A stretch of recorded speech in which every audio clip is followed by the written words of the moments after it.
Galaxies, they are the ultimate star structures and the titans of the universe.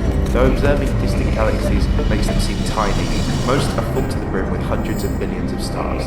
The majority of these stars are home to their own planetary systems, and they are all anchored together by supermassive engine black holes within.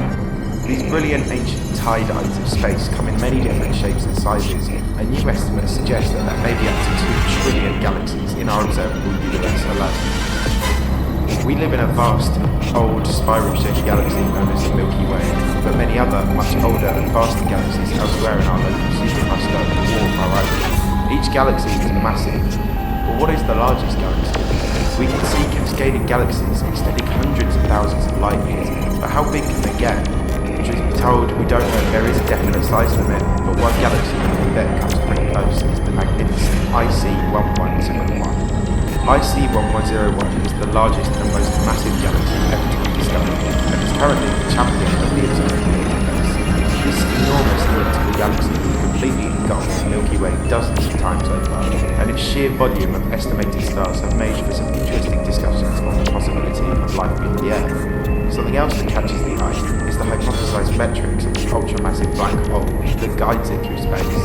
The largest galaxy in the universe should correspond to the largest black hole, and every aspect of this cosmic beast boasts dimensions we once thought were impossible.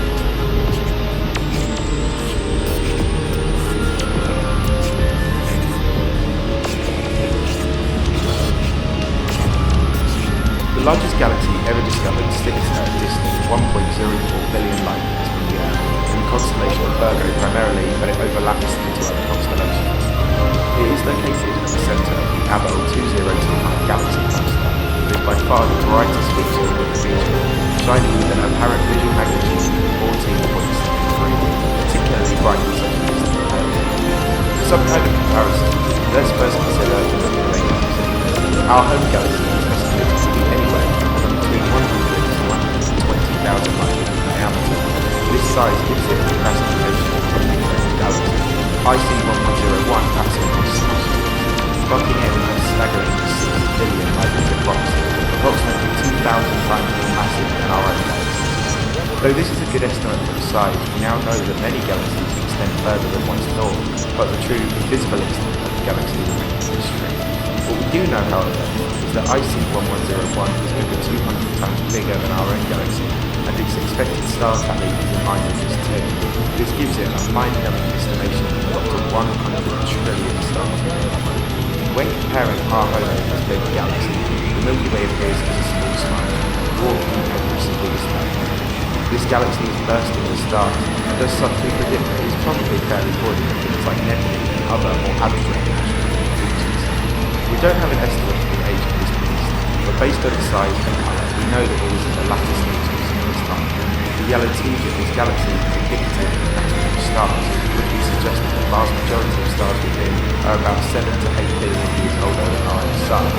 Our Sun is estimated to be about 4.5 billion years old, meaning the seeds that were sown to produce this oyster would have originated not too far from the Big Bang and then returned to galaxies.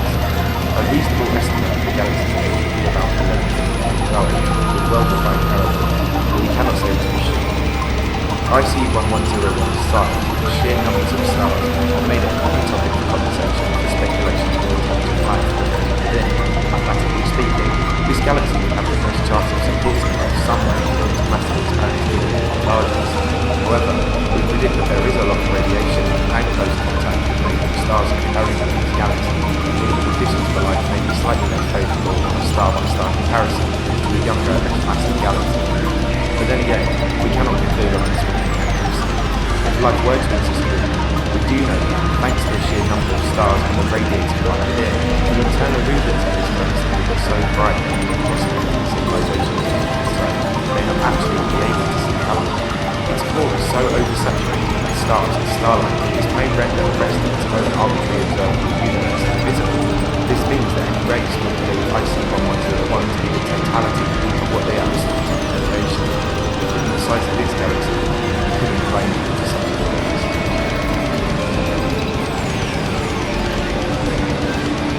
Much like the Andromeda Galaxy, IC1101 was first discovered in 2010. It was mistaken for a nebula of 1,000 years. It was first located in 1790 by German-born British astronomer Frederick Herschel. It took another 105 years before it was cataloged. In 1985, an astronomer by the name of John Vilipend recorded it as the 1,101st object of the index category of nebulae star and exploited its name IC1101. 25 years later, another so-called nebula was causing controversy, Messier 31. Some were starting to speculate that this object may actually be extremely active. This led to the Great Debate in 1920, where Heber Curtis proposed that Messier 31 may be a separate star structure to the Milky Way. In 1925, Edwin Hubble joined the debate and he identified the 70th variable stars for the images of the object. A further 4 years passed before he published his findings, when in 1929 he claimed that Messier 31 was an independent galaxy of the Milky Way. We may reside in the universe of hundreds, thousands, or even millions of new galaxies. This was one of Edwin Hubble's most important discoveries. 3 years after, a follow-up analysis concluded that IC1101 was also extremely active. However, astronomers at the time had no idea of its size. In 1995, the same year that the infamous Hubble Deep Field image was released, we began taking clear images of this galaxy and began to finally get a sense of how big it really was. Ever since then, it has remained the largest galaxy ever discovered. But the question is, why is it so big? We've observed millions of galaxies of enormous but somewhat consistent sizes among a well-defined range. There are numerous galaxies like ours, so how did this galaxy come to be so much more enormous than the swathe of other galaxies in our observable universe?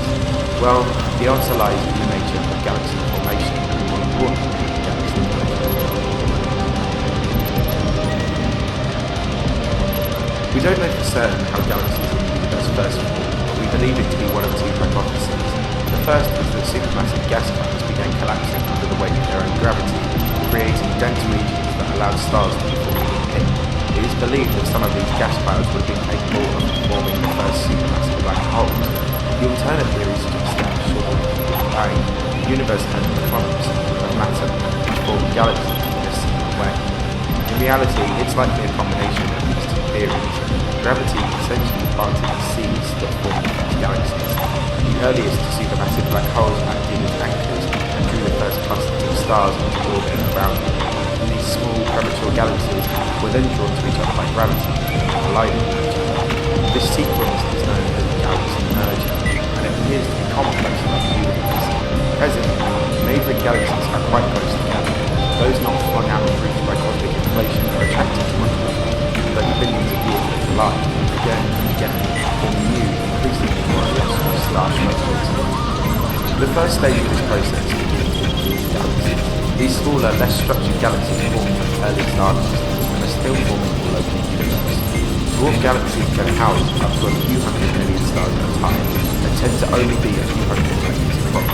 These dwarf galaxies are the earliest galaxies to collide. When galaxies of this size collide, their black hole cores move towards each other faster than the stars that orbit them. As the two cores circumvent, they create a trail of stars behind them, forming galactic arms. Once the cores collide and the compound galaxy is formed, these arms become spirals and lead us to the next stage of galactic evolution. Spiral galaxies are a lot larger than dwarf galaxies and are a lot more self-sustaining.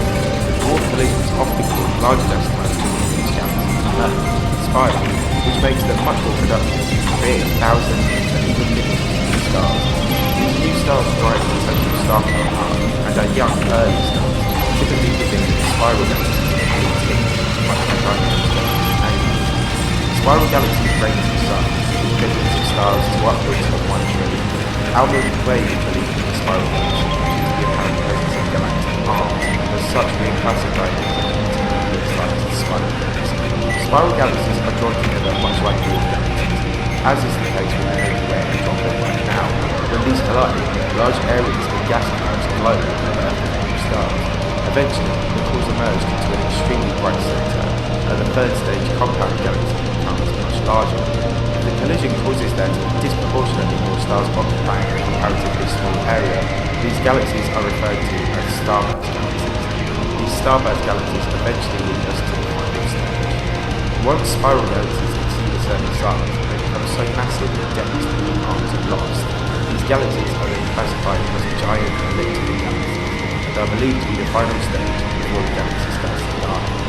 Elliptical galaxies are much older than other types, and at this point the clouds within stop producing millions of new stars, and the existing stars move into the latter stages of their lives, giving them a slightly whiter or yellowish colour.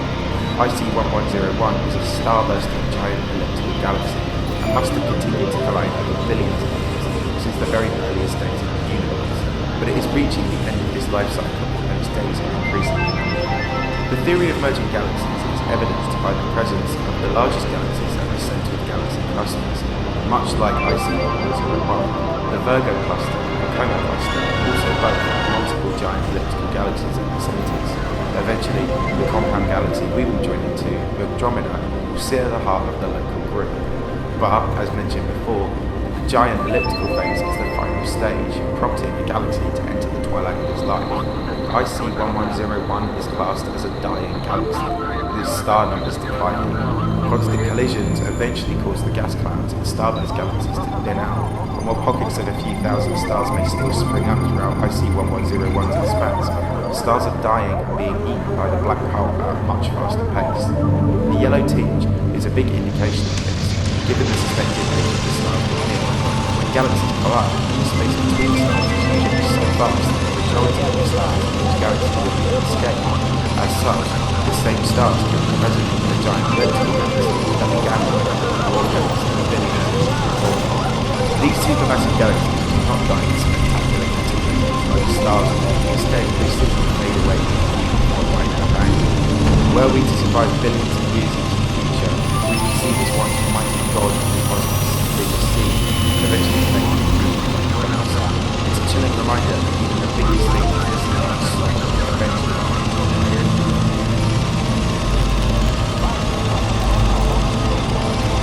Given the estimated size and structure of IC1101, we predicted to have an ultra-massive engine like combined. While we cannot observe the difference in distortion, the galaxy's core is radio-filtered white, suggesting a massive black hole and inflation. IC1101's black hole size has been speculated on over the years, given it anchors the largest of galaxies together. Most jumpers have been the largest discovery. However, we aren't entirely sure of this. Of course, the actual size is there's simply too much distortion and too many variables to directly estimate. But based upon the galaxy's size, the black hole could be anywhere from 40 billion to 100 billion times the mass of our Sun. The disparity between the upper and lower bounds towards the IC1101 black hole is based on the second combination of the largest black hole ever discovered. In the first place, going for a very distant and extremely radio loud as a crater, TOA 600. If you conclude on TOA's mass, precisely the IC1101 black hole mass, and this has been measured as approximately 66 billion solar masses, given the reach of mass most units. This gives it the number one spot. We cannot say for certain that IC1101's supermassive black hole and lower bound can be estimated as 40 billion solar masses. Certain hypotheses put forward in recent years propose a size of black holes, claiming that they should not make to exceed 50 billion solar masses due to the fact that they would start falling to their accretion masses.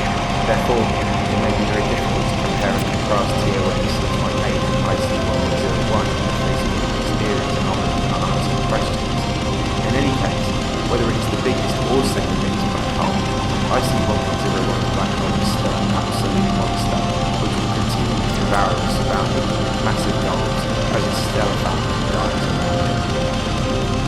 Certain surveys estimate the comparative size of our observable universe to be a minimal 0.25% of the totality of the entire unobserved universe. While we can never conclusively say what lies beyond the cosmic horizon, IC1101 will be referred to as the largest galaxy in the universe, and the sample size of this small may be limited to However, if the galaxy of IC1101's size is observable in a survey of the chosen universe this small, then imagine what else may be We don't really know if there's a theoretical size limit for galaxies, but it may depend on the size limit for ultramassive black holes. However, it's safe to assume IC1101 is more than that, but it could be one of hundreds, thousands, or even millions of giant ellipticals in its surface. In the future, we will try and learn more about the galaxy, but it's unlikely that we will ever have the capacity to see its size. But with rapid improvements in technology, we know it's safe to assume that we previously learned more about the galaxy because our knowledge of the universe increases, even if we can't see it. Just imagine which secrets we can conceal as glorified by their population.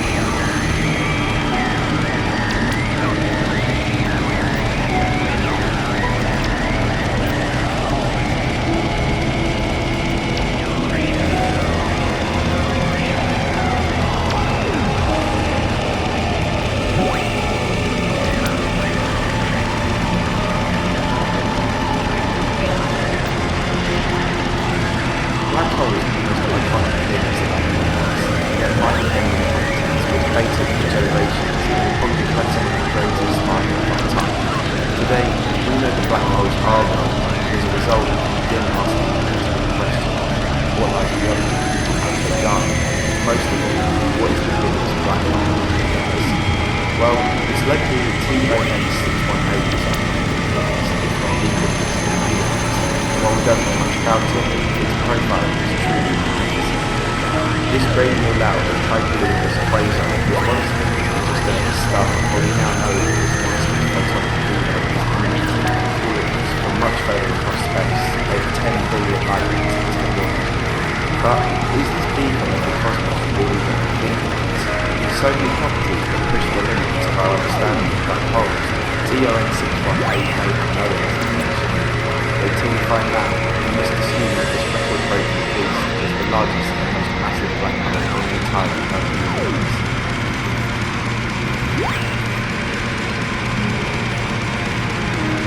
TON 618 is the catalogue title of a quasar located at the centre of a galaxy approximately 10.37 billion light years in the constellation of Canis near the galactic top. Despite this unfathomable distance, it shines with an absolute vision magnitude of -30.7.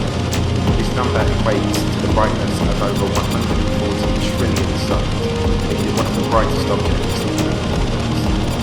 We will cover more about why this is in a moment, but in a quasar, the mass of the black hole usually indirectly corresponds to the amount of light it produces. As such, numerous calculations have estimated the mass of this ancient black hole to be over 66 billion times the mass of our own star. This mass is both hard to visualize and hard to fully appreciate, but for some sort of perspective, Milky Way's central black hole is approximately 4.3 billion times the mass of the Sun. Sagittarius A is largely responsible for anchoring our entire galaxy together, which could be up to 200,000 light years in diameter, yet its mass doesn't equal 1,000 of the total mass of TON 618. Thanks to our study of black holes, we probably already know about its mass and estimate its actual size, and the results which will blow your mind. If our calculations are correct, and the radius of this event horizon, the boundary of the object's number of the steady moving light distribution of this linear black will be approximately 194 billion. This radius dwarfs even our entire solar system at then size. The solar system's diameter is a little over 300 billion kilometers, whereas TON 618's event horizon diameter is close to 4 billion. But then, how is this black hole so massive in addition to 600 billion years ago? The universe was significantly younger. The universe is about 13.8 billion years old, and it's likely formed between 1 and 2 billion years after the Big Bang, meaning it could have been as young as 1 billion years or less when the light reaches now began its intergalactic journey. This is very young for a black hole, yet the signals indicate that a black hole this young is larger than anything we've been able to find in the universe billions of years old. After all this time, there's no telling how big it has become. There are a few ideas on how it might have come to be so large at such a young age. The main theory is that this black hole is a direct collapsing black hole. Instead of being formed by a dying star supernova, this black hole is formed by a supermassive gas cloud collapsing because of gravity. This process will also take all the stars within the gas cloud with it, rapidly consuming thousands more distinct sources of mass. This process will generate an inconceivably large supermassive black hole, and is the expected way in which most engine black holes at the centre of galaxies form. In the future, we may re-estimate the black hole's measurements and come up with new figures, but for now, these are the facts. But what about its history? How was this black hole discovered, and when did we realise that it was the most massive we had ever found?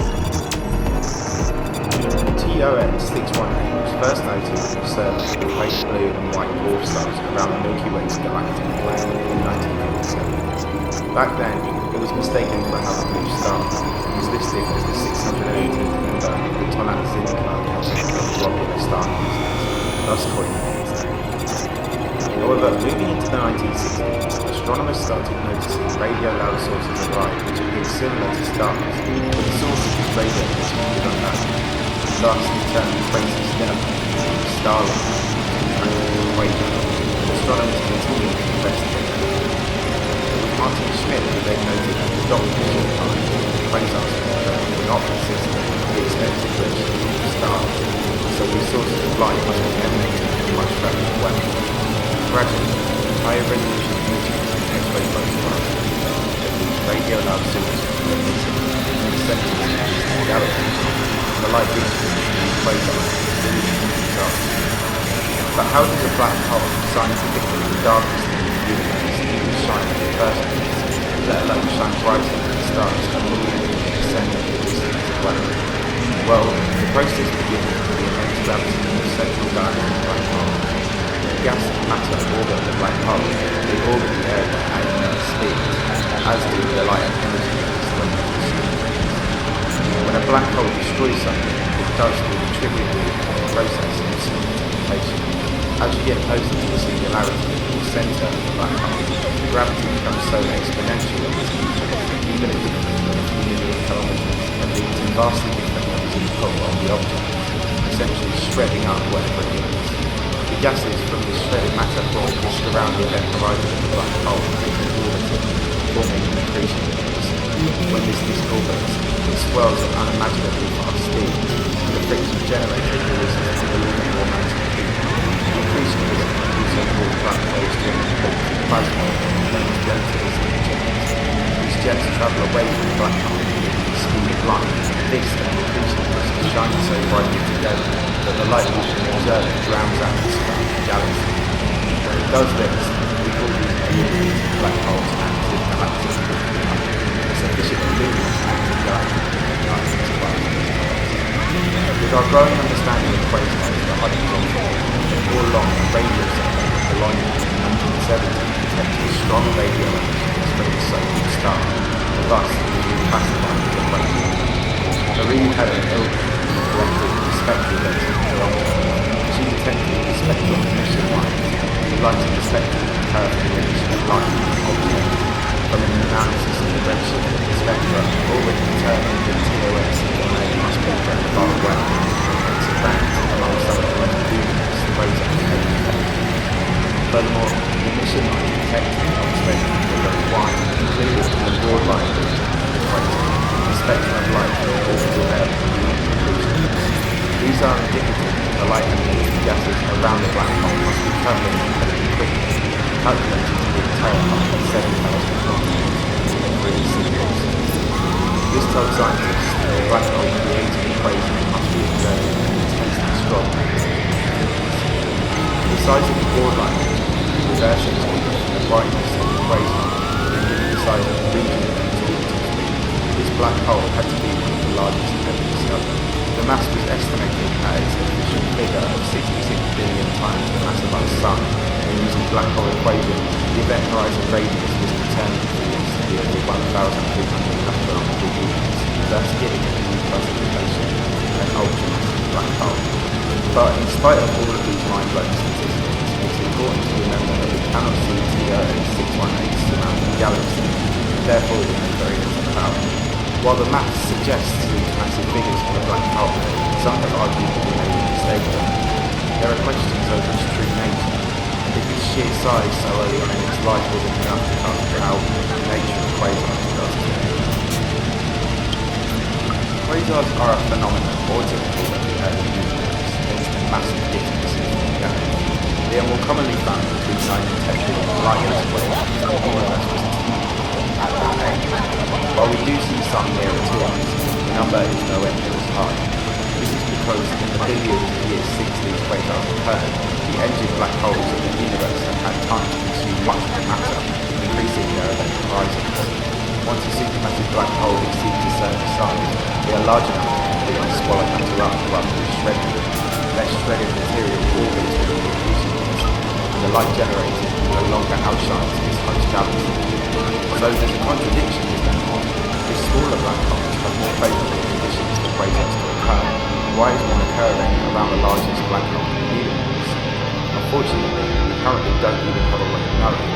Perhaps the galaxy surrounding TRN 618 was immature at the time, and there was enough matter orbiting it to be shredded up despite its size. Or perhaps its gravitational influence is just too great so that the swirling gases were orbiting too fast to shine. But this isn't the only argument against TRN 618 as a quasar.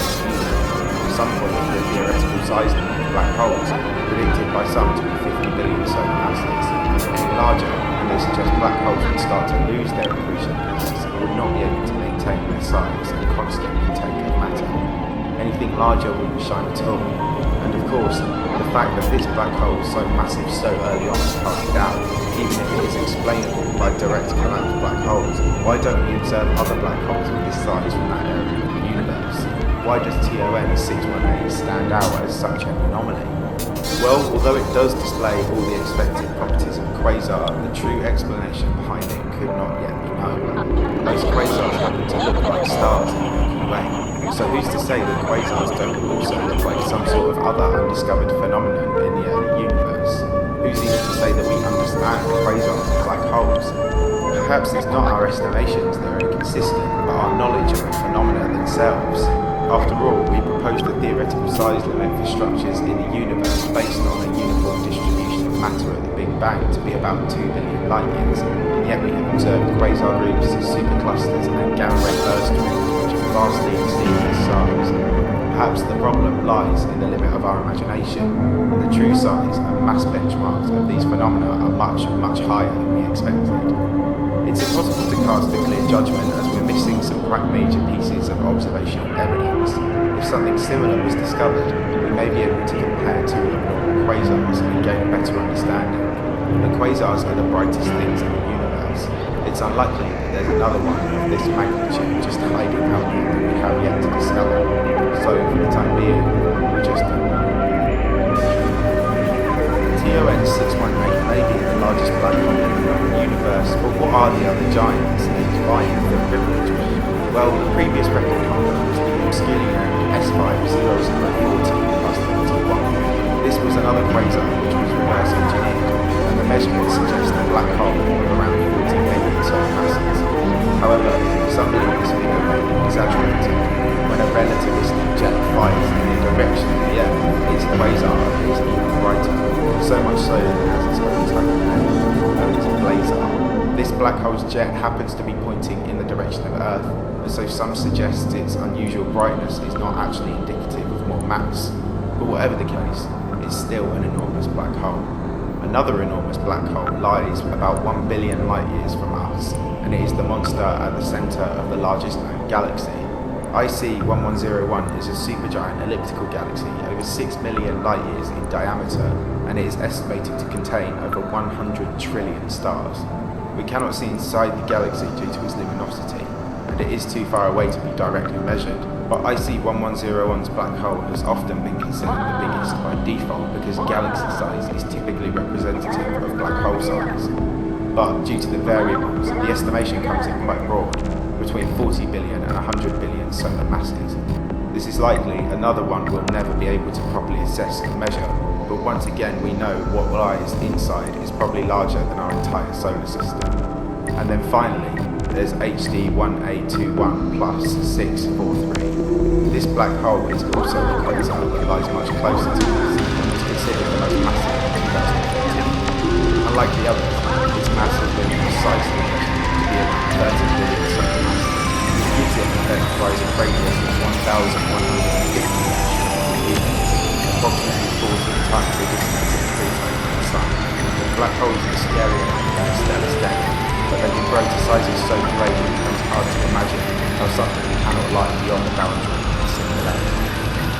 We can speculate on the size and mass of TRN 618 all day long, but don't forget that this was its size 10.5 billion years ago. The largest black hole or not, its size now must be truly incredible. Or is it? Perhaps it has reached the size limit of black holes, and what happens to a black hole that it cannot consume begins to break down because anyone can gas. With all these questions, it's depressing to think they will probably always remain just that, questions. Who knows what discovery is waiting for us in the future? The observable universe is growing, and eventually its radius is expected to expand beyond 60 billion light years. With that extra distance, who knows what else could be waiting for us in the shadows of the universe? And if you thought that was big, the area beyond the observable universe could be millions of times bigger. While TON 618 may be the largest black hole in the known universe, just take a minute to consider what else might be lurking out there. Trillions of light years.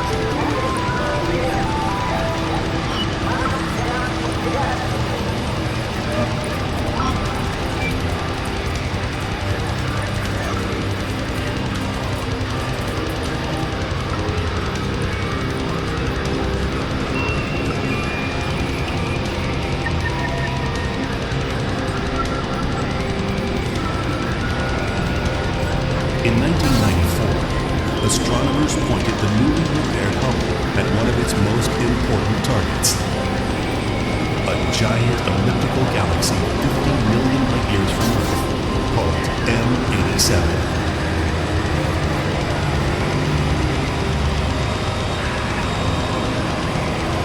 Pushing deep into M87's core, they glimpsed a powerful jet of super-hot gas extending 5,000 light years into space. With Hubble's remarkable resolving power, astronomers measured the speed of the gas racing around the center. They concluded the gravitational source driving these Martians is a black hole weighing in at 6.6 billion times the mass of our Sun. News of M87 joined a flood of discoveries beaming down from Hubble's instruments.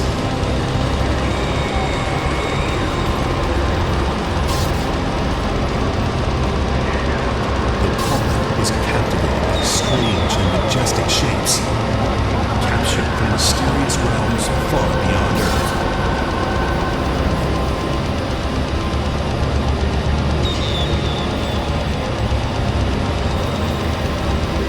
Scientists, Hubble was part of a quickly expanding arsenal of observing tools. A growing fleet of space observatories scanned the light of distant objects across the entire electromagnetic spectrum.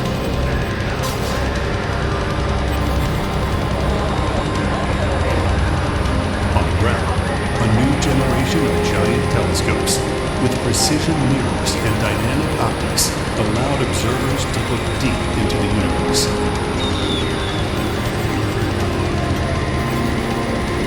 Astronomers, used to long nights of painstaking camera exposures, were now awash in data streaming in from distant corners of the cosmos.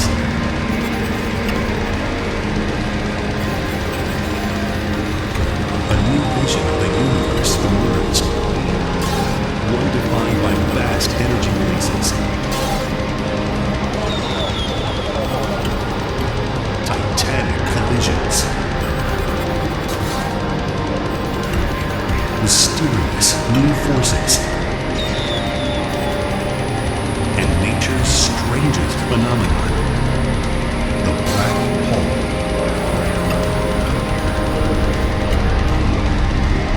Once thought of as mere curiosities, black holes have taken center stage in our understanding of the universe and how it came to be.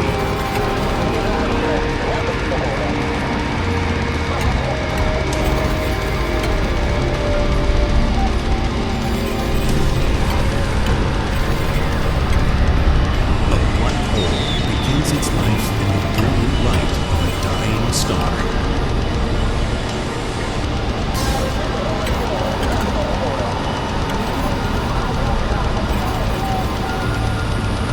Within the folds of our galaxy, the energy let loose by supernovae stirs the celestial mix.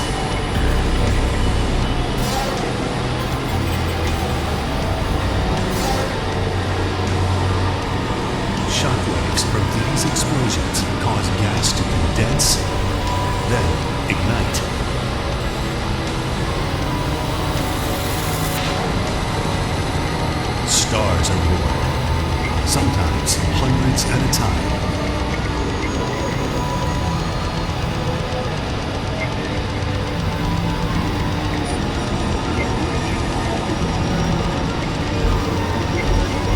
stellar winds from these newborn stars sculpt majestic castles of gas. The great nebula, long admired by astronomers.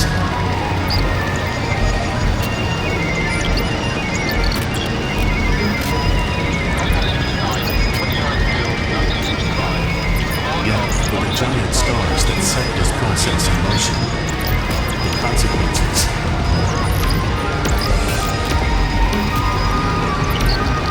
Back in the mid-1800s, mariners plied southern seas by the light of a brilliant star just off the plane of the galaxy in the constellation Carina. For over a decade, it was the second brightest star in the sky. Astronomers have been studying it intensively ever since.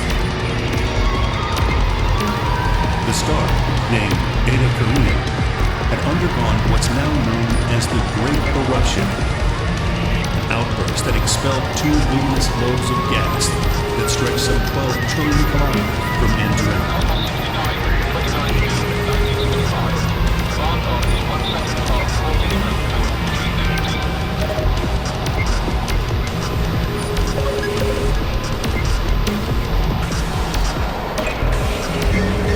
Astronomers recently found that Eta Carinae is actually two giant stars closely orbiting one another. To explain the extreme turbulence of this scene, scientists modeled the fierce hot winds roaring out of these two companions. The orbital motions of the two stars allowed them to peg the larger one at 90 times the mass of the Sun. Eta Carinae is a supernova waiting to happen. In time, it will seize with convulsions, then collapse and explode.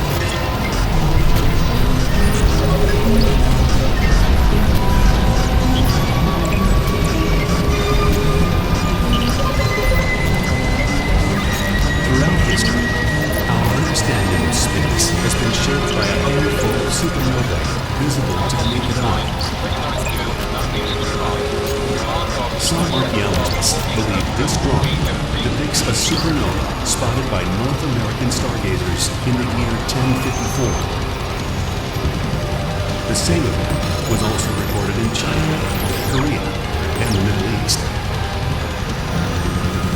In Europe, supernova sightings help dispel the prevailing belief that the heavens are static and unchanging. The astronomer Tycho Brahe saw one in the year 1572. I was led into such perplexity by the unbelievability of the phenomenon that I began to doubt the faith of my own eyes.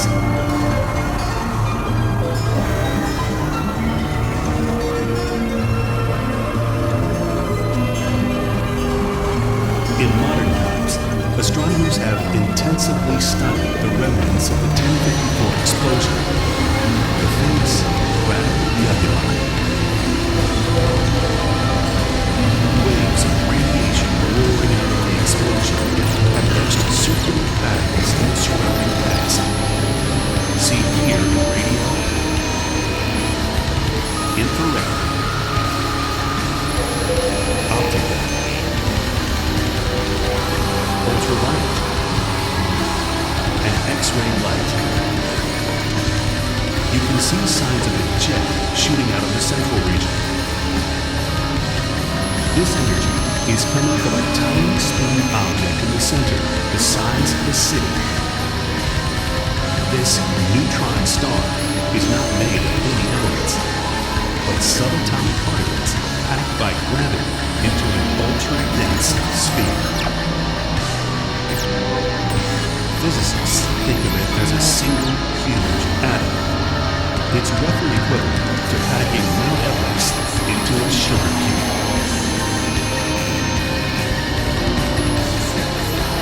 Yet some mountain stars meet a fate that is stranger still.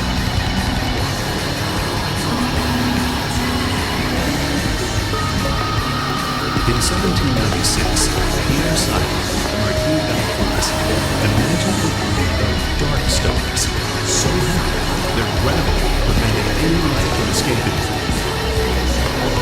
This idea, at its birth, fell out of favor for more than a century.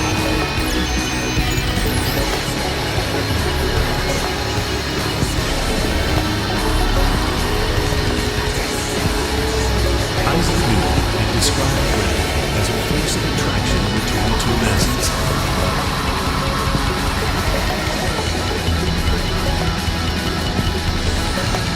Early in the 20th century, Albert Einstein's equations showed that gravity is actually the distortion of space-time by massive objects. Thus, a planet, or star, or even a galaxy creates a gravitational well that will bend the path of other objects, or even beams of light. As the physicist John Archibald Wheeler later put it, space-time tells matter how to move. Matter tells space-time how to curve.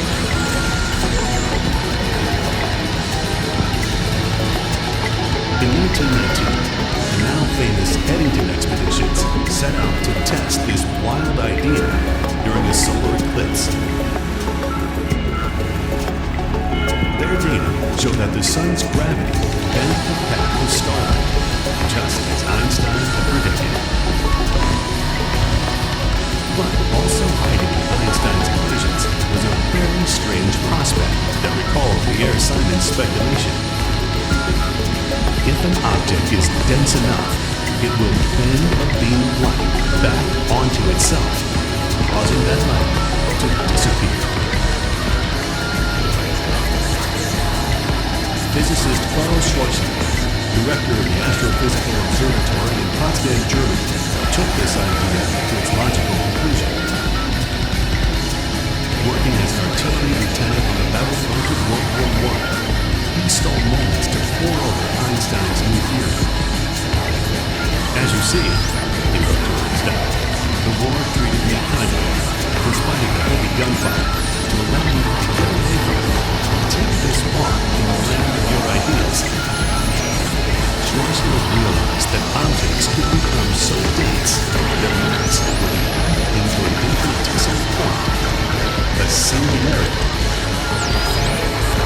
He calculated that these odd creations must be bounded by a larger spherical region beyond which no light can escape, the so-called event horizon.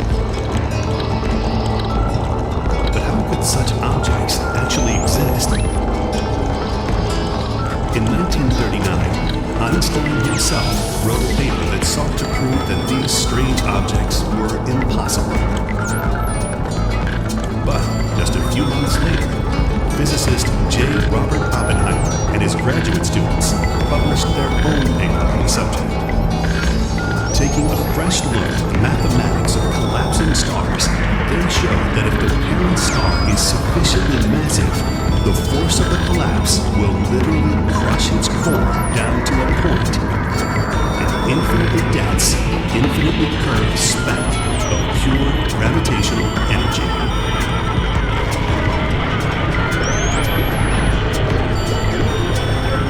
Oppenheimer went off to spearhead the design of the atomic bomb, having laid the foundations of modern science of black holes.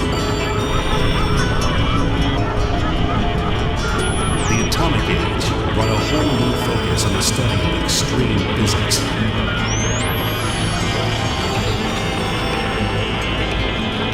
The bomb was terrifying proof, as Einstein conjectured, that a small amount of mass could convert to a huge amount of energy. Researchers studied the enormous forces released when atoms are split apart. In chain reactions at the heart of atomic and thermonuclear bombs.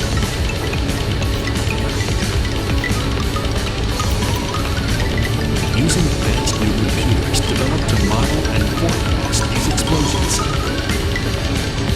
astrophysicists began probing the mechanisms at work deep inside stars, where lighter elements burn and fuse into heavier ones.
computer simulation shows how a black hole makes its presence known.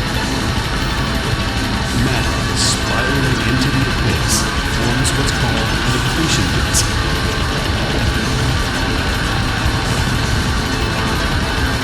The spinning motion generates powerful magnetic fields that whip out a hurricane of particles and propel them from the poles at nearly the speed of light. If you were to fall into a star-sized black hole, the pull of its gravity rises so sharply you'd be stretched out until just your atoms remain. What physicist Stephen Hawking once called spaghettification.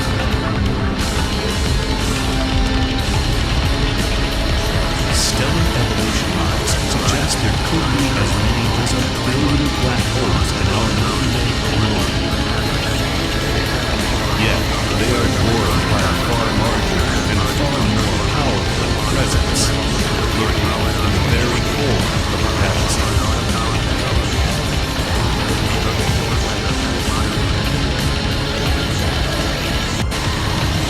The first hints of this presence came in 1932.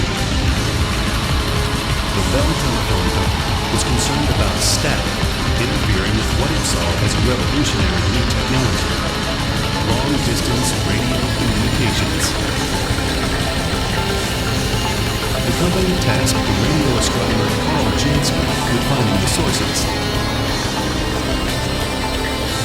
Using this ungainly radio receiver, Jansky methodically scanned the airwaves. He traced most of the static to thunderstorms, some nearby, and others far away. Then, on September 16, 1932, he picked up a rumble that he could not explain. This particular noise appeared when the antenna was pointed at the constellation Sagittarius, toward the center of the galaxy. It returned every 23 hours and 56 minutes, exactly 1 Earth day in relation to the stars. Word of Jansky's findings got out. He assured the public it was not aliens seeking contact. But it would take another 30 years for astronomers to find out what it was.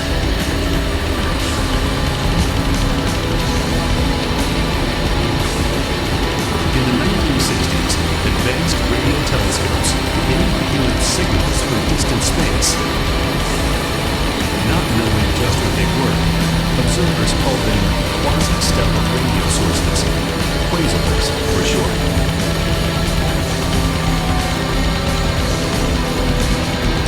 These bright bluish beacons emitted far greater energy than a star.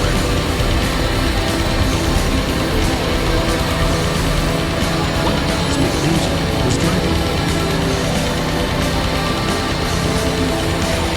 Radio astronomers found that some feature brilliant extensions originating in the centers of galaxies and reaching millions of light years into space.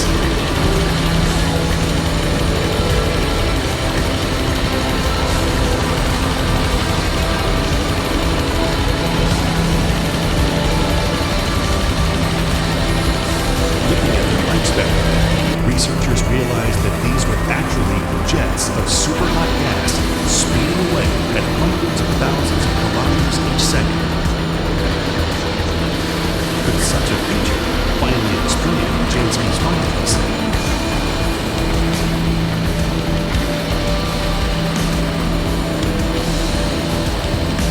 It would take a new generation of giant telescopes to reveal the answer.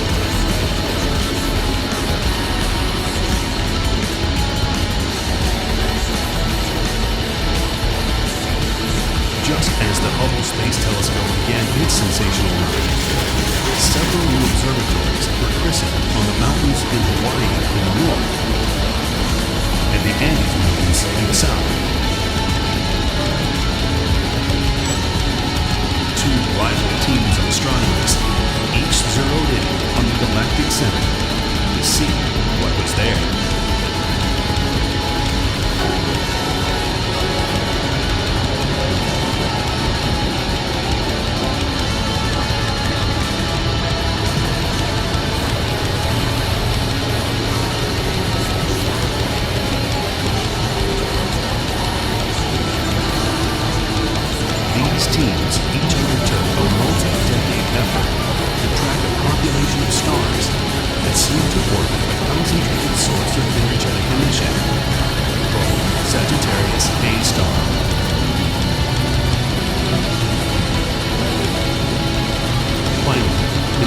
2002, a star labeled S2 swooped in close, accelerating to a remarkable 18 million kilometers per hour.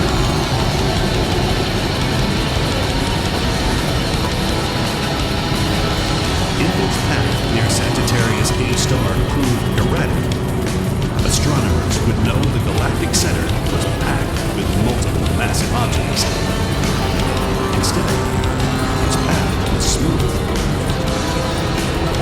They concluded that S2 and its companions must be orbiting a single object, weighing several million times the mass of our Sun. A supermassive black hole.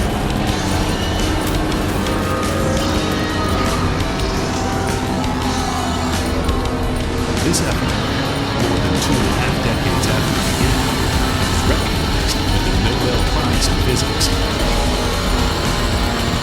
Since that discovery, astrophysicists have been feeding additional observation data into their supercomputers to better understand how clouds of gas flow around and into the monster, and how its immense gravity drives the motions of stars in the center of our galaxy.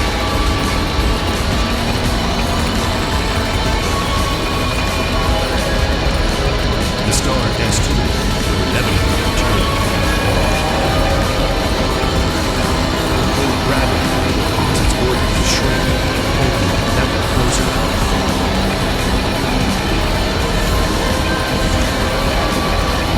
Astronomers recently caught a glimpse of what that would be. A swiveling telescope in the Andes Mountains recorded the southern lightning of the galaxy in distant space. Astronomers at the European Southern Observatory turned their telescopes toward the source. The light had come from a galaxy 215 million light-years away. Astronomers tracked the event through to its ultimate demise 6 months later. They deduced that a star had wandered a little too close to a supermassive black hole. The giant began to tear it apart, turning the star into a river of hot gas, fueling a high-energy jet bright enough to be detected from Earth.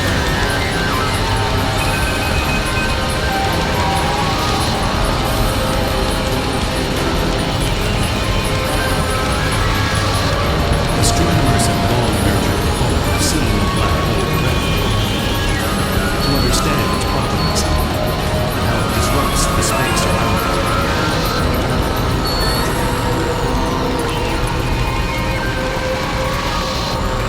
In recent years, an international group of astronomers has been working on just such an audacious goal. Like the Eddington expeditions a century before, these scientists hope to test Einstein's theories, only this time in the most extreme laboratory the universe has to offer, a black hole.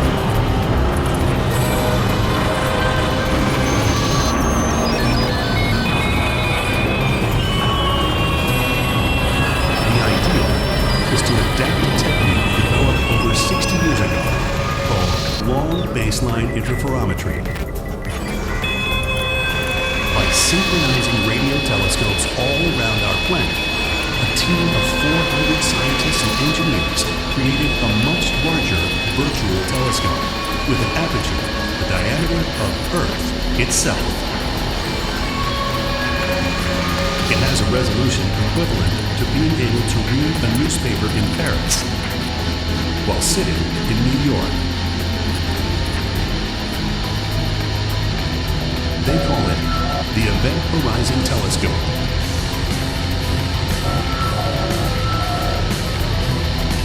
Their goal, to capture the first ever image of a black hole. Their target, the monster at the center of M87.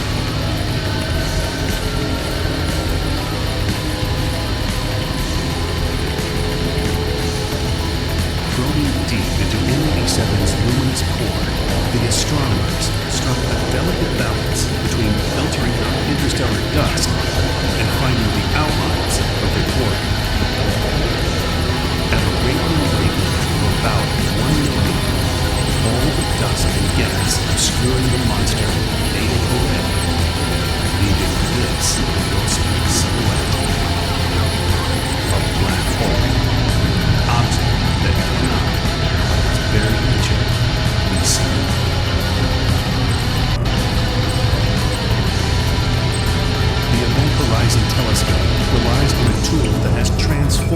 study of the universe. To make sense of the vast amount of data captured by the many receivers, researchers developed a series of computer simulations visualizing the complexity of the scene.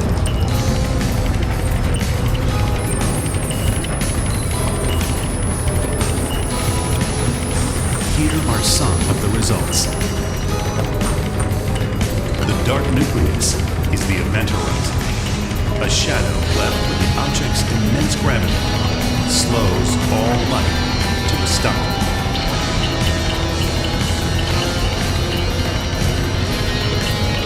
The singularity, the black hole itself, is hiding in the shadows. The visible ring marks the spinning accretion disk. It's brighter on one side because the gas there is spiraling towards the telescope, its photons piling up. The light from material moving away becomes dimmer as its wavelength stretches toward the red part of the electromagnetic spectrum.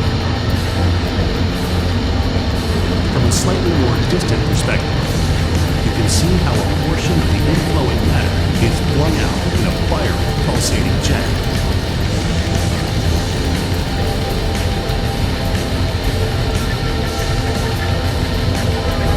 M87 is a black hole of truly cosmic proportions. It has been bulking up for billions of years on a steady diet of gas, dust, planets, and stars. But it's not the only billion solar mass black hole out there, or even the largest.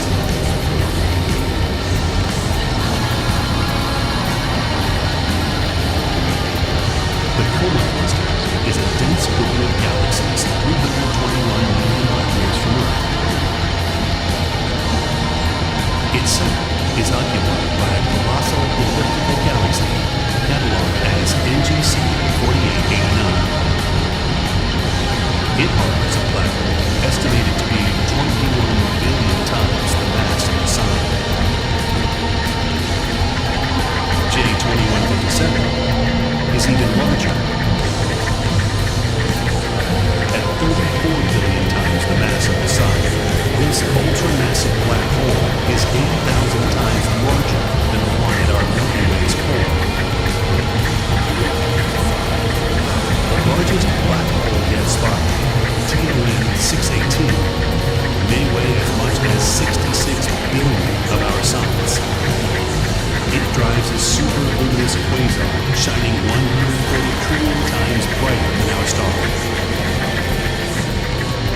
Theoretically, there is no limit to how large a black hole can grow. All it takes is time and the right circumstances.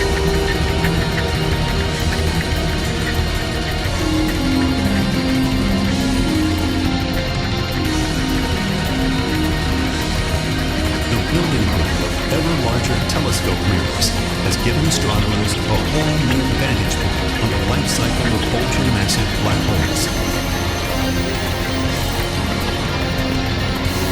Here, in the high northern deserts of Chile, they have been combing the early universe for dim pools of black holes on the rise. Counting the southern constellation complete, they spotted the most distant quasar yet observed, just 770 million years after the Big Bang.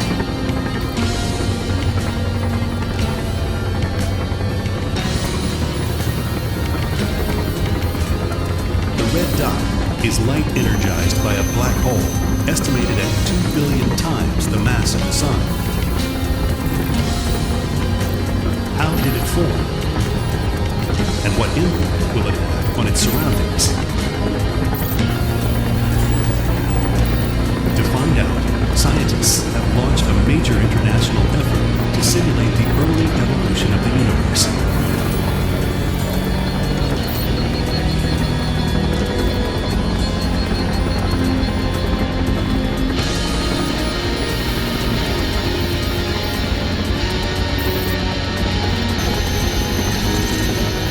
The action starts a few million years after the Big Bang. Gravity begins begins to draw hydrogen gas into large halos. And from there, into concentrations dense enough for stars to form. As some stars die, they give rise to black holes. These primordial monsters feed on inrushing gas, growing ever larger while blasting their environments with fierce winds and jets. The scene shifts to visible light as the universe reaches its halfway point. Two galaxies are beginning to form, each with a central region densely packed with stars.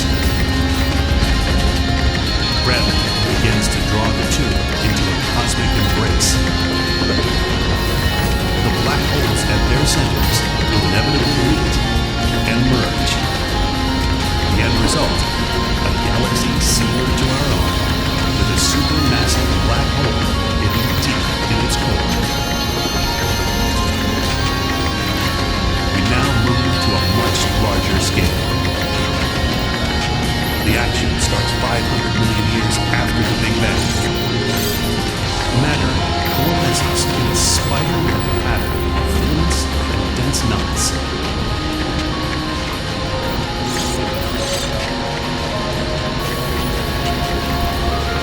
Amid the formation of countless stars, several larger galaxies develop.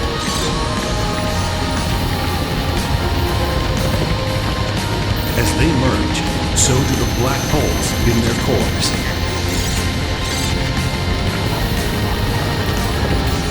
A still larger view tracks the impact these supermassive black holes have on the surrounding universe.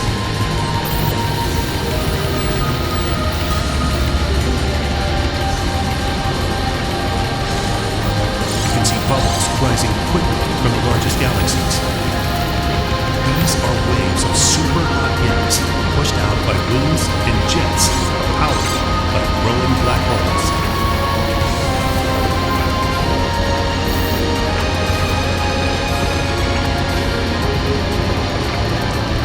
Such outbursts seed the universe with elements generated by long stars and supernovae. Elements that one day come together in stars and planets like our own.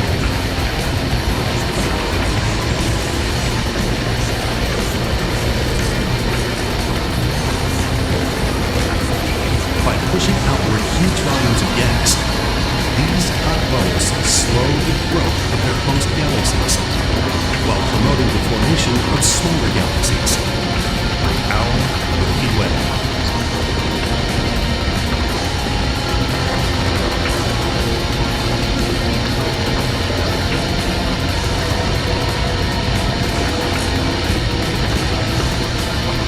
Quasars and the black hole jets powering them are among the most energetic phenomenon known.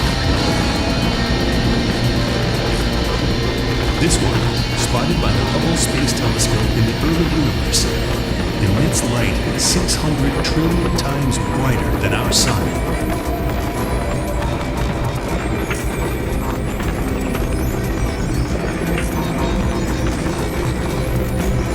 And yet, that hardly begins to describe the power unleashed when two supermassive black holes collide.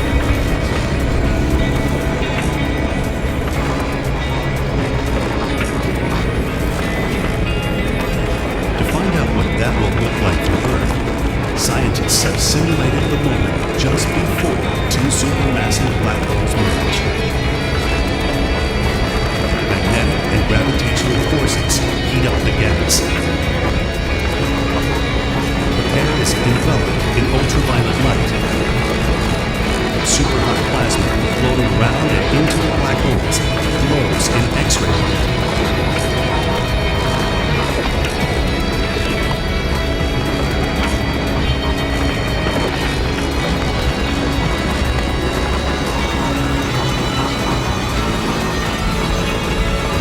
The intense gravity of the pair distorts and bends space-time, creating a lens.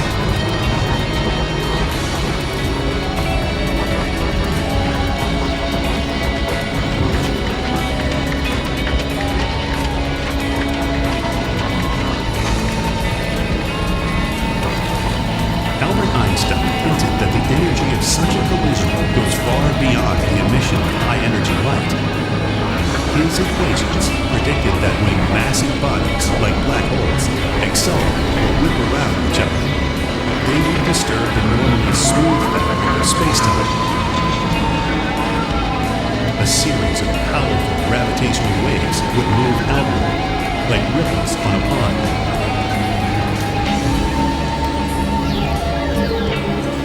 By the time these waves travel the breadth of the universe to reach us, their energy will have nearly dissipated.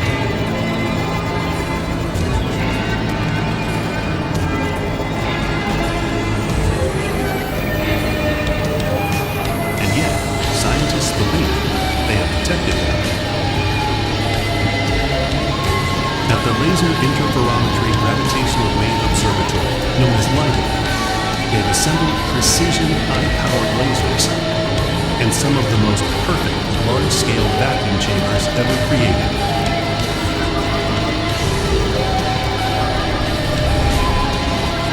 The idea is that as a gravitational wave passes, it will stretch and squeeze the distance between mirrors placed at the ends of 4-kilometer-long tubes. This distortion of space-time, measured by lasers, is incredibly subtle, 1,000 times smaller than the nucleus of an atom.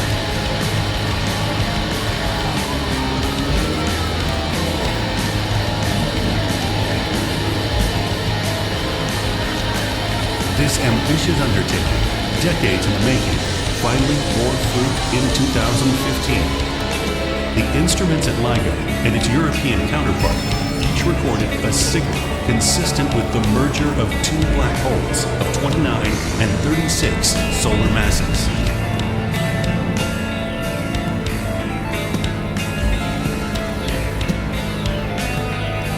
Scientists calculate that the collision converted the mass of up to 3 suns to pure energy in the form of gravitational waves.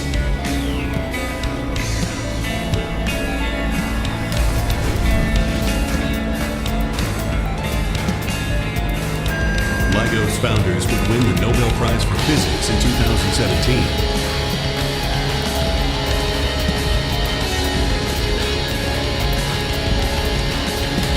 This simulation shows the pattern of gravitational waves that the pair would have emitted in the final moments of the merger, and just after. As the objects spiral together, the energy carried by each successive wave rises, for the briefest of moments, to 100 billion trillion times the power of our sun. Collisions like this are extremely rare, but the universe is very large. As their sensitivity improves, LIGO and similar instruments will detect more and more such reverberations in space-time. Remarkably, even this does not begin to describe the power held within a black hole.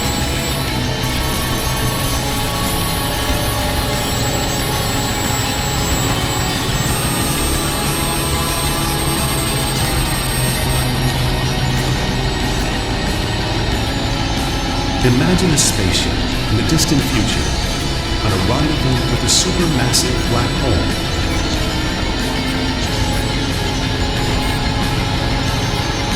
Because of the object's immense size, the stretching force is small, allowing the ship to survive as it falls through the event horizon. But not for long.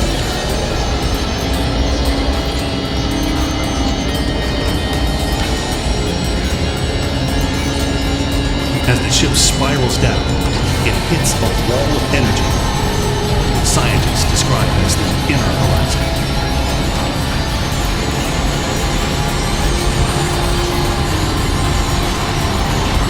At a black hole's event horizon, matter accelerates to the speed of light. It is then whipped around so fast that some of it gets flung back out and into a collision with inflowing matter.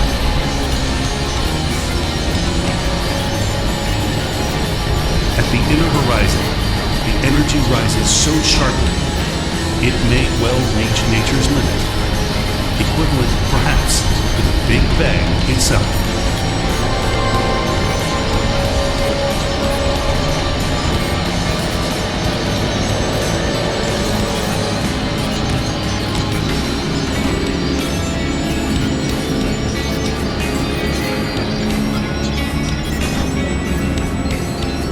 Fortunately for us, gravity walls off such extremes behind the event horizon of black holes.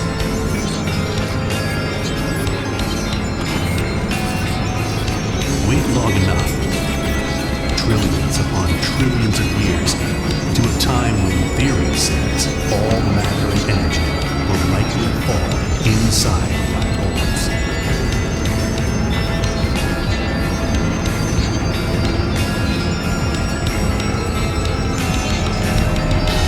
Gravity may well draw the entire universe inside a single ultimate black hole.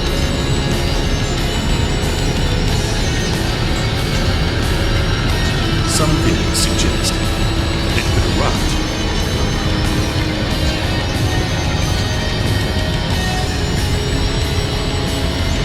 Conferring matter and antimatter. In gases that cool and coalesce into stars. Explosions that give rise to black holes.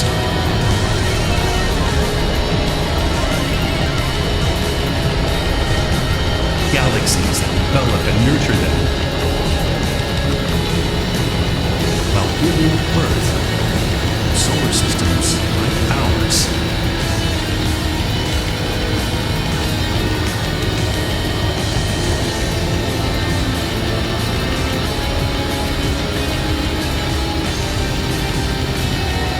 And so we say, on a planet that is an infinitesimally small byproduct of the universe at large.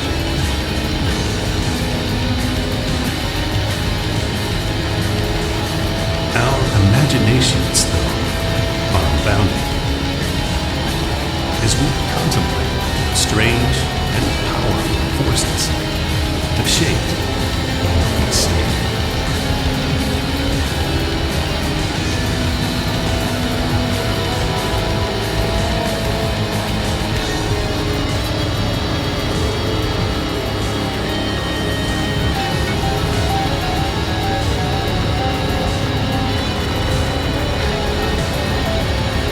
This simulation, which took 19 million CPU hours to produce, started with a predicted amount of matter, dark energy that should have existed shortly after the Big Bang. The simulation was allowed to run to see these parameters that were set at the beginning and produced the galaxies and the universe's structure we see today. What you are looking at here is limited to a 32 million light-year cube of the simulation. The expansion of the universe is considered, with simply gas density and temperature visible. This is the intergalactic medium. Even though space is a vacuum, there are still a few particles in every cubic centimeter of space. Blues are the coldest regions here, whites are the hottest. As gas particles are drawn together by their own gravity and that of dark matter, the gas clumps, and over the course of millions of years coalesces into galaxies, which increases the gas's temperature drastically. What you'll immediately notice is that there appear to be explosions coming from the densest clumps. But galaxies exploding? Surely you would have heard of that before. Remember, this is the intergalactic gas temperature we are seeing, and each second passing in a video is a few million real-time years.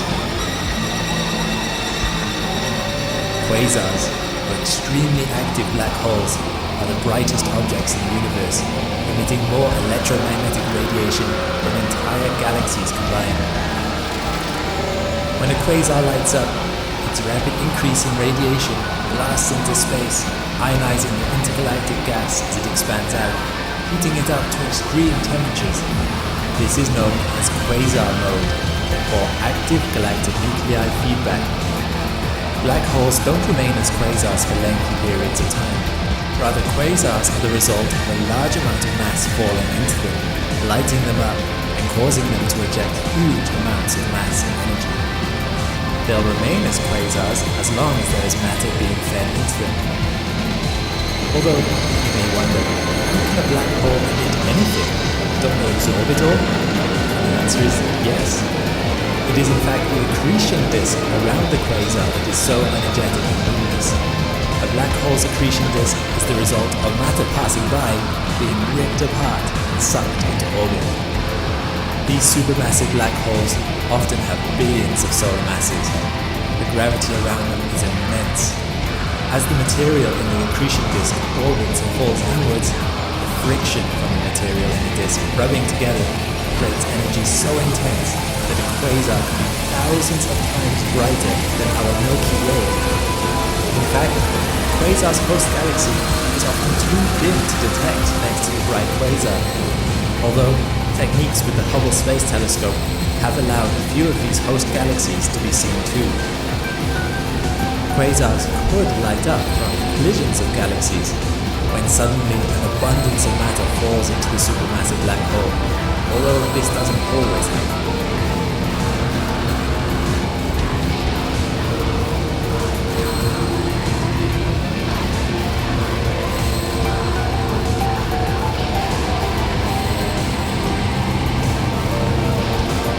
You'll also notice these jets coming from the quasar's poles. These extend well beyond the galactic disk and can be seen illuminating other galaxies and dust clouds like a spotlight. Quasars themselves are bright, but when these jets are pointed towards us, they are known as blazars. The jets are believed to be powered by the black hole's magnetic structure, and they can carry high-energy plasma away from the black hole at almost the speed of light. The days of quasars and blazars are thought to be over. The closest quasar to us is 600 million light years away, and thus was going on 600 million years ago. However, you'll notice that the explosions in the simulation don't let up in this video as time passes. This comes from the last of the active galactic nuclei family of black holes, radio galaxies. Typical quasars and blazars are so bright that they light up in all frequencies of the electromagnetic spectrum uniformly. Radio galaxies originate from black holes that, unsurprisingly, are brighter in radio wavelengths. These explosions now come from radio galaxies, and this is known as radio wave feedback. The simulation stops at the present moment. Now, while impressive, the simulation isn't perfect. For instance, it can only simulate a trillion particles compared to the countless number of particles in the equivalent section of space. Also, we don't have a perfect knowledge of the perimeters of the universe, and so there were certain mistakes evident in the model, like the overprediction of star formation. There are plans to try this again at some point, with an updated understanding. Being able to model how the universe evolved can give us a confirmation about how it really formed. This is of great interest to scientists. Let's see what future results will bring. So, can galaxies explode? Not in the conventional sense, but if you are talking about exploding in electromagnetic radiation, then absolutely.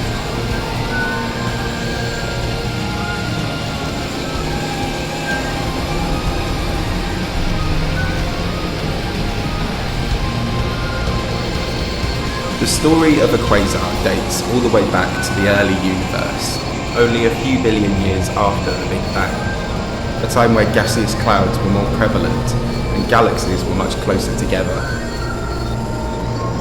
While this era gave rise to all sorts of fascinating phenomena, the quasar is among the most extreme and the most fascinating.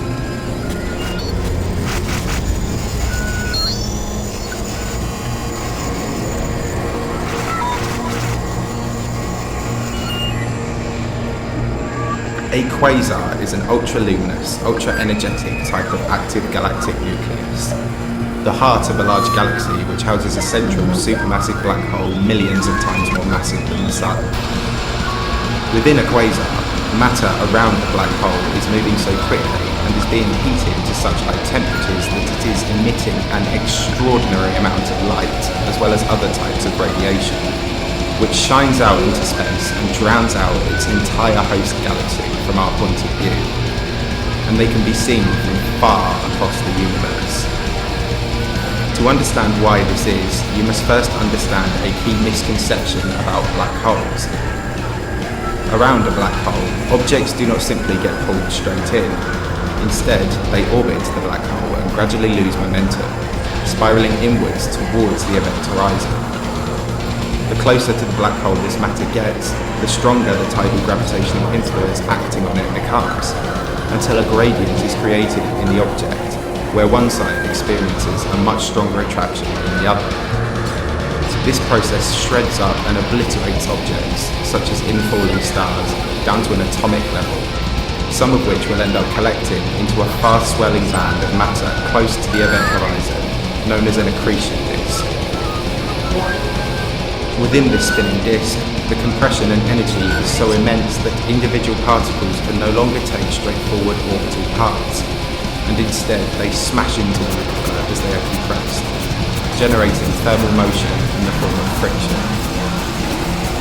The sheer amount of friction superheats the gas and matter within the accretion disk to millions of Kelvin, and sometimes even higher, as atoms are chaotically compressed and energized. The result is the release of an unbelievable amount of electromagnetic energy, pretty much uniformly across the spectrum, from visible light and ultraviolet to microwaves and infrared to X-rays and gamma rays. And for some quasars, powerful jets are generated which erupt at nearly the speed of light, which are sources of vast quantities of radio emissions.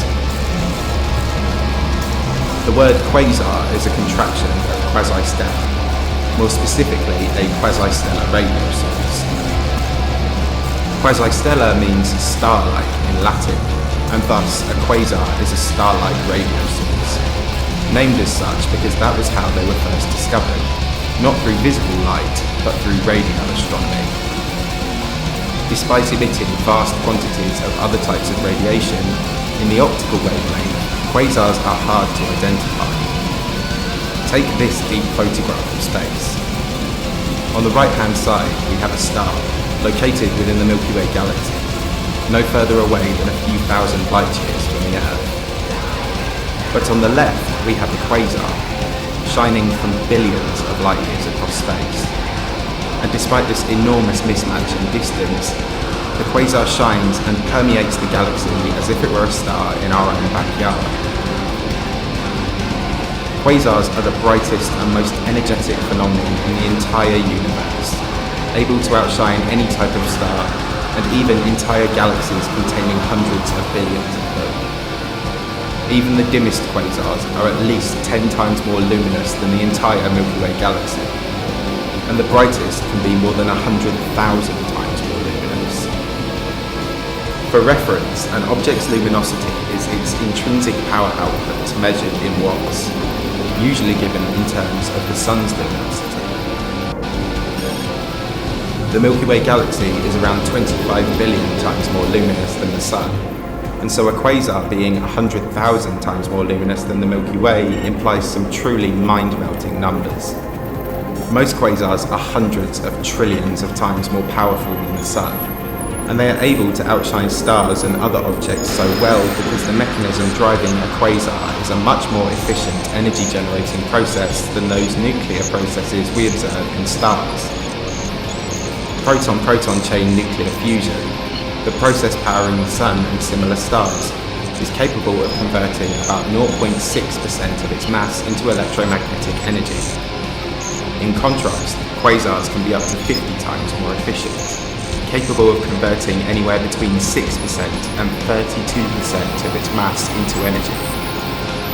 In order to output so much, quasars must in turn consume a lot of mass, devouring approximately 2 Earths worth of matter every second, equating to around 200 suns per year. The sheer quantities of energy involved can do serious damage to a quasar's surroundings, but it is thought that at a sufficiently large interstellar distance, the effects become negligible. However, in recent years we have witnessed a devastating after effect of a quasar, known as a quasar tsunami, the most powerful kind of energy outflow in the entire universe that we've discovered to date, dwarfing even gamma ray bursts and kilonova explosions. Quasar tsunamis occur when a particularly powerful quasar produces such strong radiation that it blows material out into space, akin to the sun's solar wind emissions. These electrically charged hyper-energetic winds blast out into the galaxy at tens of millions of kilometers an hour, driving away important star-forming gases, stripping planets of their atmospheres, and wreaking havoc on the overall structure of the galaxy itself. But don't worry, we're not in danger of a quasar, or indeed a quasar tsunami occurring within the Milky Way galaxy, as it seems that the optimal age for quasars in the universe has passed. However, it may be the case that a great many of the universe's galaxies, including the Milky Way, underwent a brief stage of quasar activity during the peak quasar epoch in the early universe. Unfortunately, we aren't able to observe any evidence of that in our surrounding space, as we're talking about events that happened billions of years ago. However, there is a saying: a telescope is a time machine, allowing us a one-way glass pane backwards through the ages. When staring out into space, we are limited by light's finite speed. While light speed is the fastest possible speed in the universe, it is painfully slow over intergalactic distances, and thus when we see distant objects, we are seeing events as they were when their light was emitted. Therefore, if we stare deep enough into the darkness, we are able to peer into this age when quasars appear to dot the universe. We have seen quasars at a range of intergalactic distances. The closest, Macarian 231, is around 580 million light years away from the Earth. However, the vast majority we have found lies significantly further away than this, some so far that they must have occurred only a few hundred million years after the universe was born. We estimate that the peak time for quasar activity was around 10 billion years ago, so little under 4 billion years after the Big Bang. We're not totally sure why, as we still don't know exactly what is required to switch on a quasar, but it is likely that gas supply is a key constraint, and back then there would have been a lot of it. Clearly, stars and planets falling into a black hole is not enough to generate the friction required for a quasar. But back in the early universe, gaseous irregular galaxies not as structured as we know them today would have been the prevailing type, and they were much closer together thanks to the universe's smaller size. These productive gas-bursting galaxies would have interacted and collided with each other much more frequently than they do in the universe today, flooding each other with gas. This abundance of gas would have fed matter into young engine black holes at a greatly increased rate, creating the density and friction required to allow a quasar to shine. Today, the majority of this gas has been used up or turned into stars, and the black holes at the centres of galaxies are now much larger and are being fed matter at a much lower rate. In addition, galaxies do not collide anywhere near as much as they used to, as they have been gradually drifting out of range over time due to the expansion of the universe. It is thought that galaxy collisions provide a key mechanism for quasar ignition even in the present-day universe, as it is one of the only remaining means for a black hole to acquire enough gas, which is unevenly distributed, making quasars much more likely during a collision. Perhaps when the Milky Way and Andromeda galaxies collide, they too will provide the prerequisites to allow a quasar to shine again.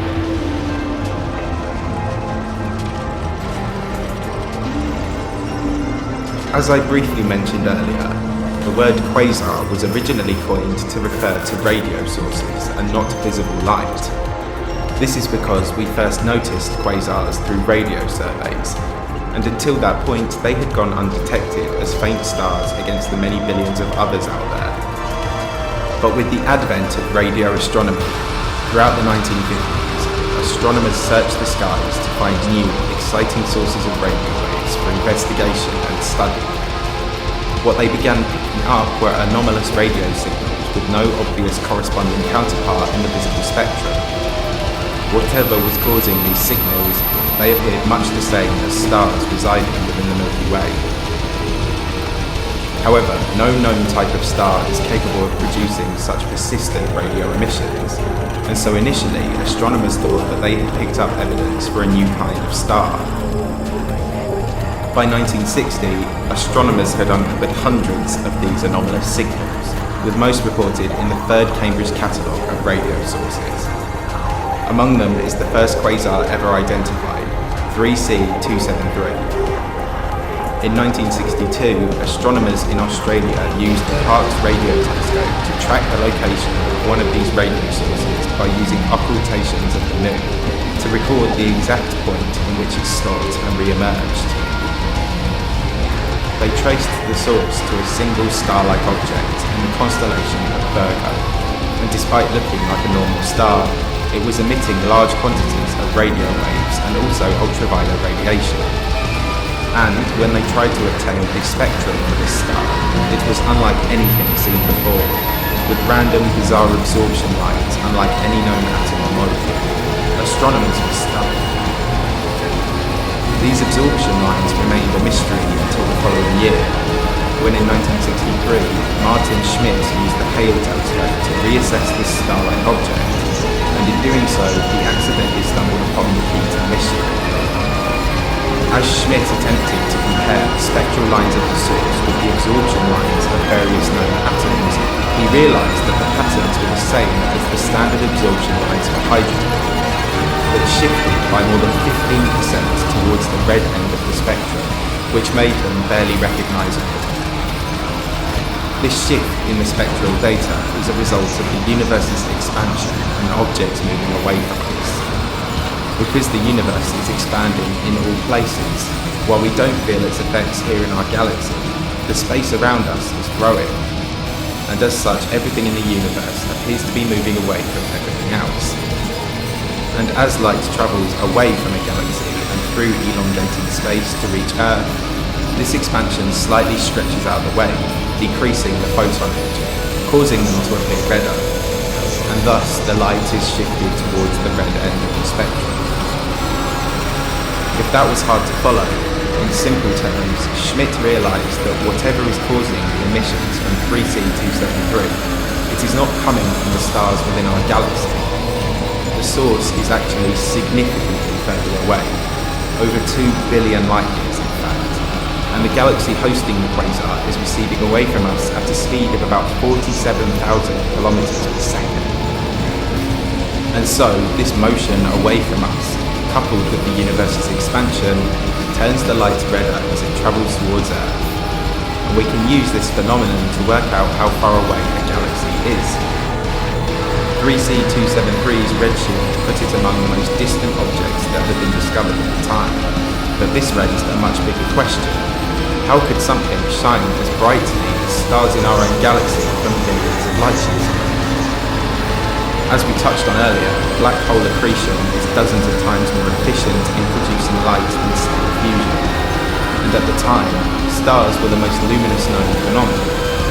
Whatever was causing these emissions, it was far beyond the limits of any known nuclear or electromagnetic process seen in nature before. And the mystery didn't end there either.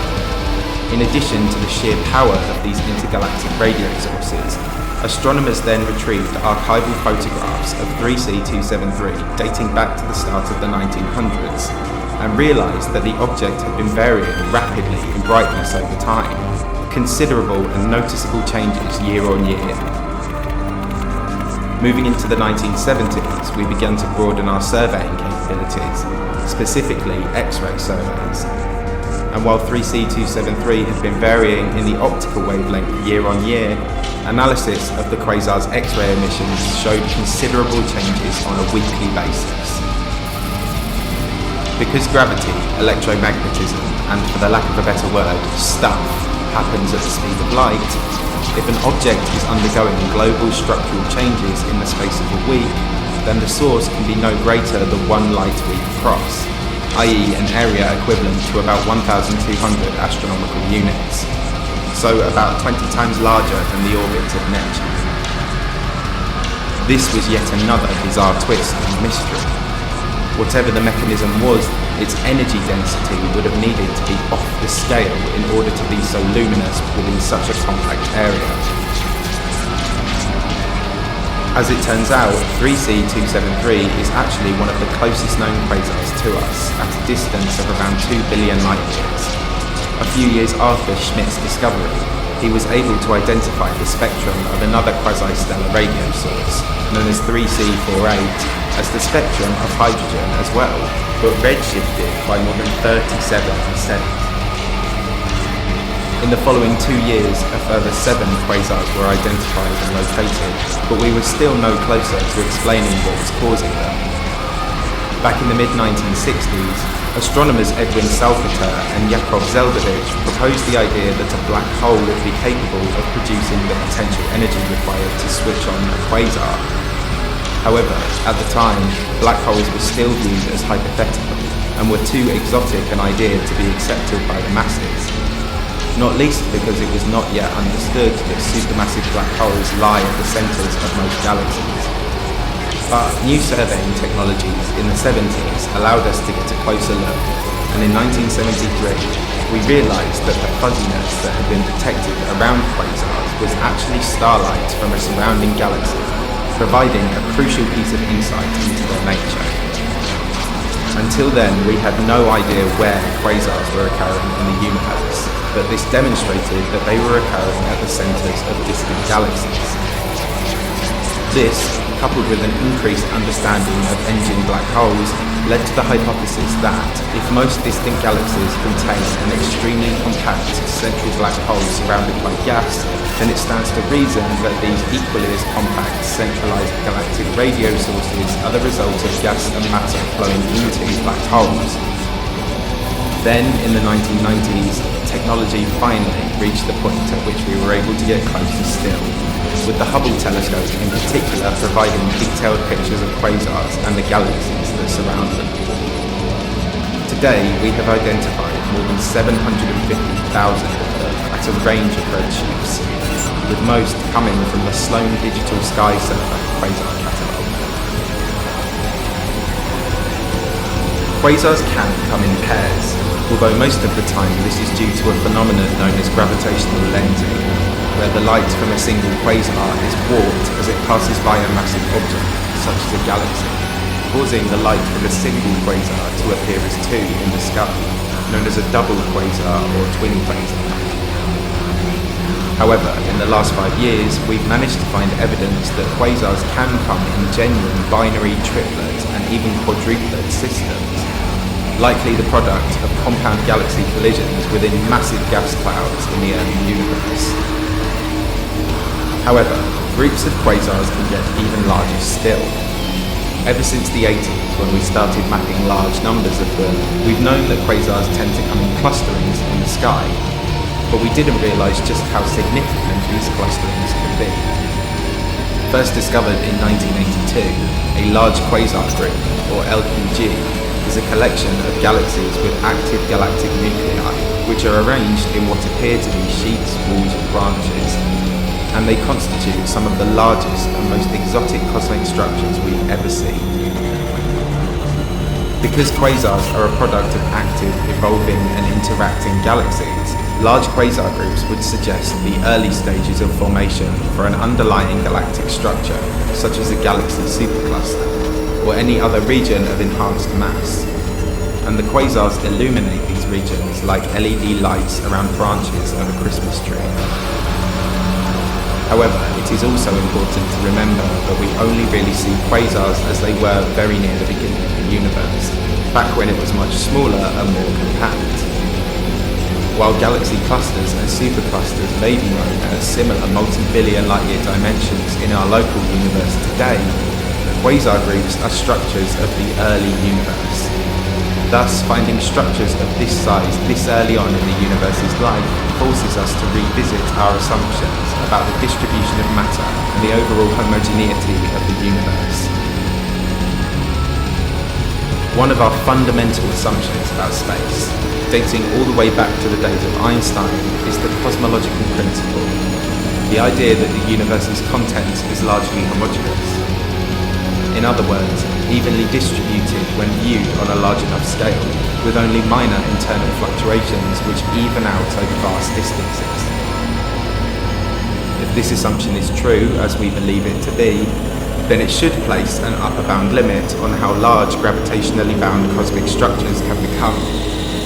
In 2010, astronomer Jaswant Yadav and his team predicted that the scale of the universe's homogeneity, determined by ripples which occurred in the earliest nanoseconds of the universe's life, should limit gravitationally bound areas of enhanced mass to a maximum dimension of about 1.2 billion light years. And so, if we find cosmic structures above this size limit, then some of our most fundamental ideas on cosmology are challenged. And as it so happens, many of the largest cosmic structures that we have identified seem to sit above this benchmark, some far above it in fact.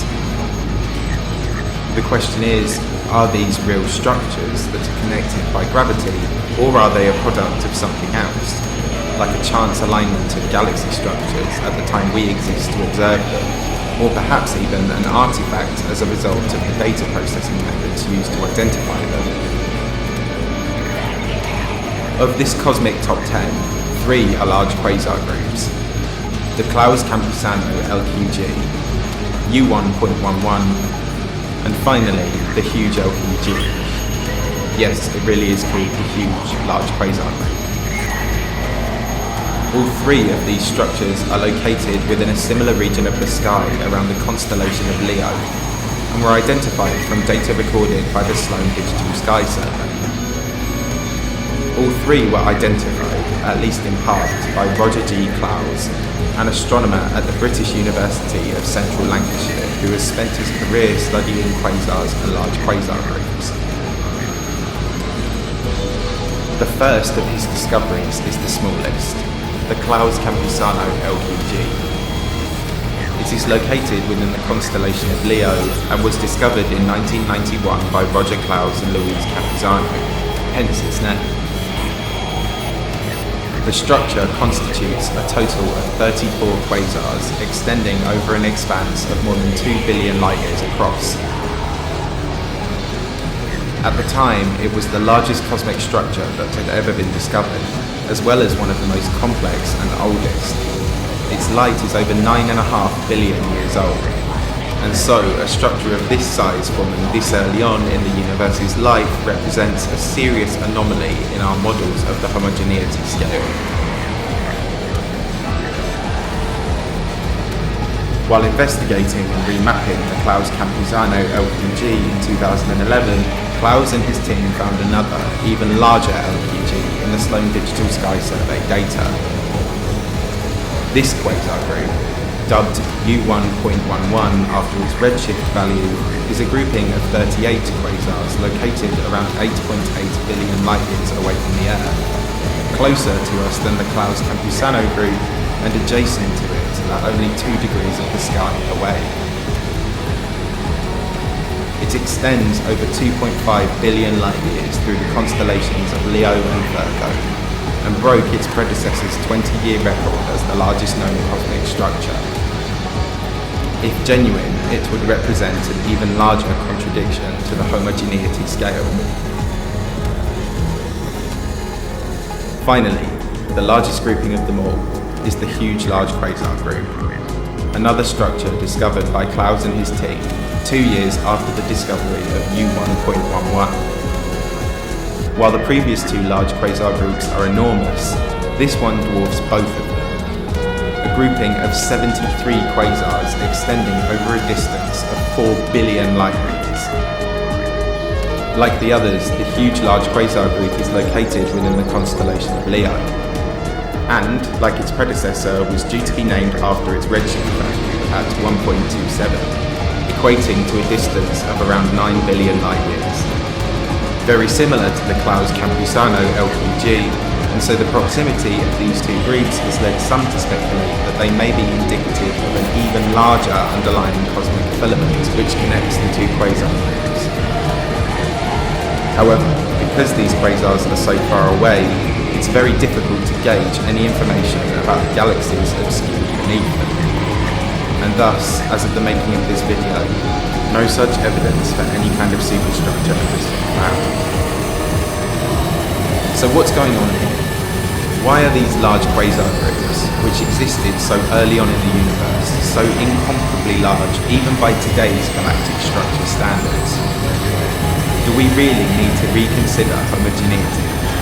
Is this indicative of non-random elements of the universe's expansion, such as dark flow? Or does it mean that the universe is homogeneous but on a scale significantly larger than we once thought? Well, while a myriad of alternative hypotheses may be waiting in the wings to explain anomalies like this, the correct answer is probably going to be the most boring. While quasar clusters of this size may be possible, they more than likely don't need to challenge the cosmological principle to exist. Though they may seem like enormous magnificent structures which are bound by gravity, in reality they probably aren't even structures, but rather random assortments of quasars which appear to be connected thanks to our position on Earth.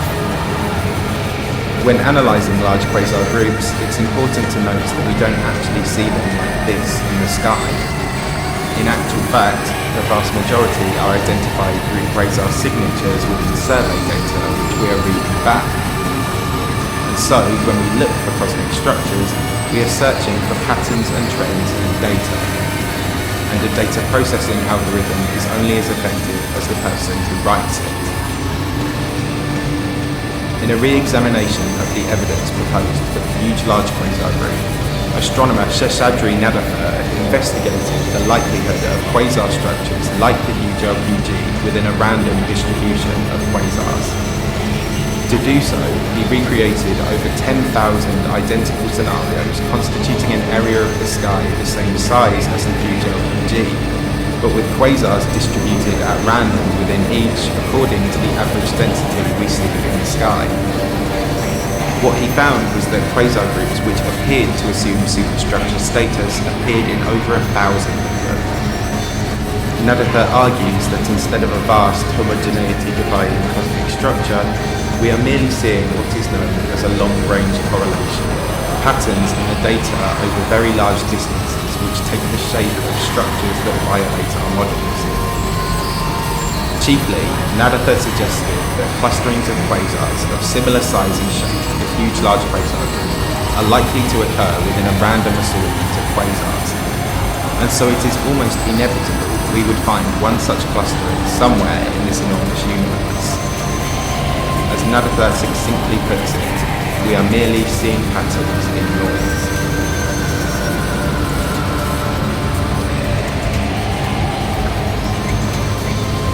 At the end of the day, quasars are quite rare, and are highly spread out over the universe when compared with their size.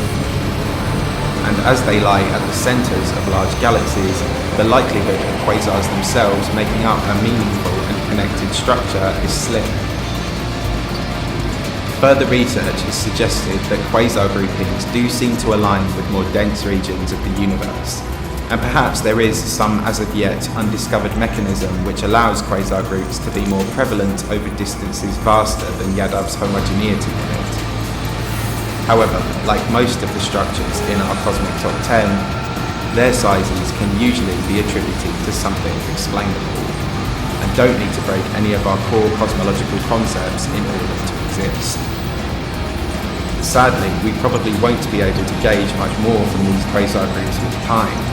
They are all so far away that the space they occupy will have been pushed far beyond our field of view thanks to the expansion of the universe, and it's likely that they will have all gone out by now anyway. Quasars probably do still occur in some form or another throughout the universe, but they are not anywhere near as common as they used to be. And thankfully, not something we should ever have to worry about within the Milky Way. Right now, Earth itself is moving, hurtling through space at speeds of around 30 kilometers per second. Similarly, the Sun is also moving at speeds of around 220 kilometers per second. dragging our entire solar system with it as it orbits the galactic tide of the Milky Way. Of course, we don't feel either of these movements. Gravity keeps us bolted down to the right. But elsewhere in space, and given enough time, everything moves and everything flows. Nothing remains stationary in space. But what is it that makes the galaxy move? Well, that's going to be our topic today, and it makes for one of astronomy's most intriguing mysteries. As you are watching this video, everything in our local universe for millions of light years, including the Milky Way and the local group, is being dragged through space, pulled through the void towards a gravitational focal point which we cannot see. And whatever it is, it exerts an astonishing, almost godlike influence on the vast swathes of space around it. It is the mystery of the Great Attractor.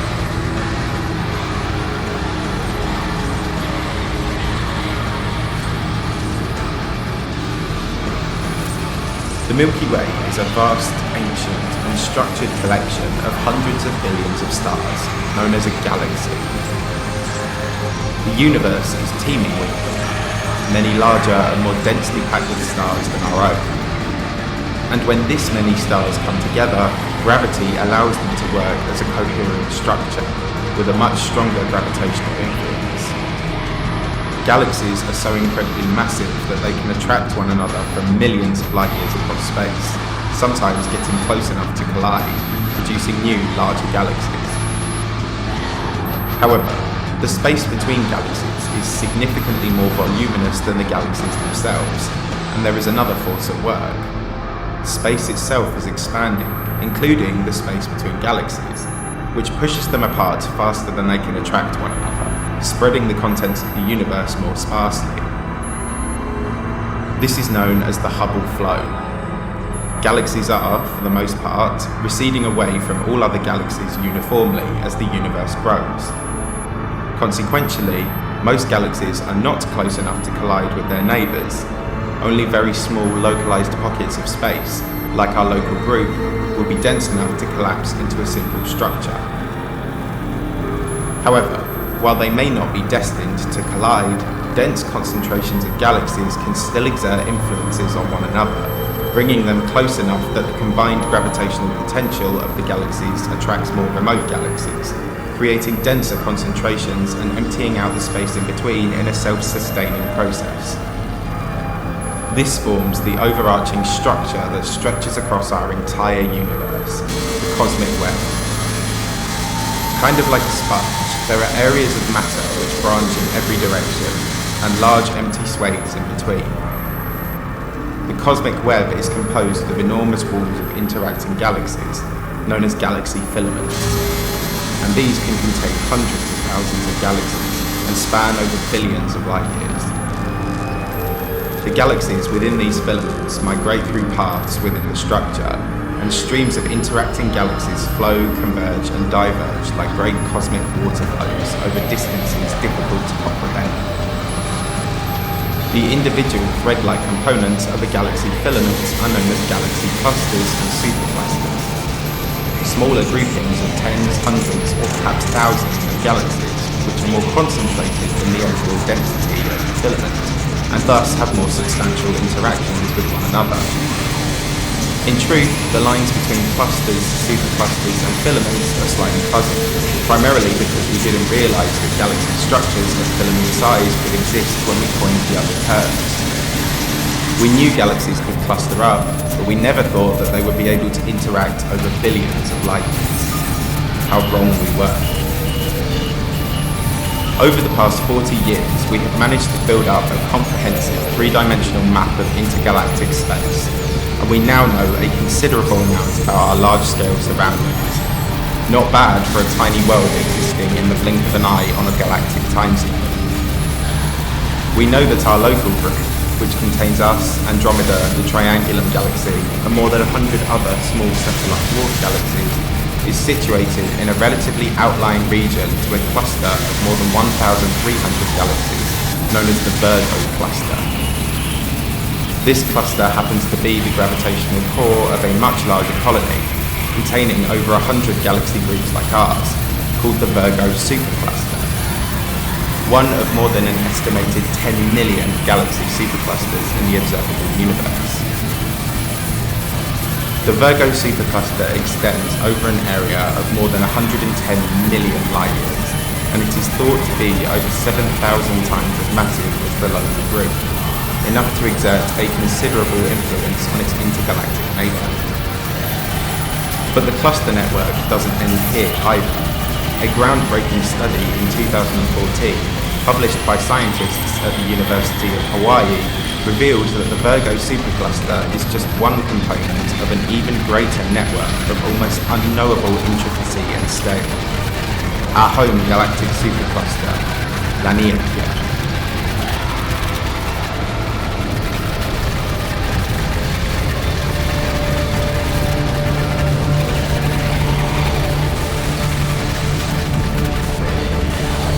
The Laniakea supercluster extends over 500 million light years across space and is home to more than 100,000 galaxies. It is so vast that, for a long time, we didn't realise that its constituent superclusters were connected. Laniakea consists of 4 main galaxy superclusters: us and the rest of the Virgo supercluster, the Hydra Centaurus supercluster, the Pavo Indus supercluster, and the Southern supercluster. And despite their enormous cosmic distances from each other, they interlink to create a plethora of flows across space. Because the Laniakea supercluster is so large, it is not dense enough to be gravitationally bound. And so, as the universe expands, instead of coming together and condensing further, it should instead get caught up in the Hubble flow, dispersing the supercluster. But that's not what we are observing in practice, or at least not all of what we're observing. In addition to the universe's expansion elongating its structure, the entirety of the supercluster appears to be being attracted to whatever is in this area. The question is, what could possibly be there that is powerful enough to unite galactic superstructures of this size? Flows of galaxies aren't uncommon within galaxy walls, but this is more than just a flow. There is a gravitational anomaly here with enormous power, which is anchoring the entire cluster together and making it move, like a sinkhole to a 500 million light-year basin. This anomaly is what we mean when we say the Great Attractor.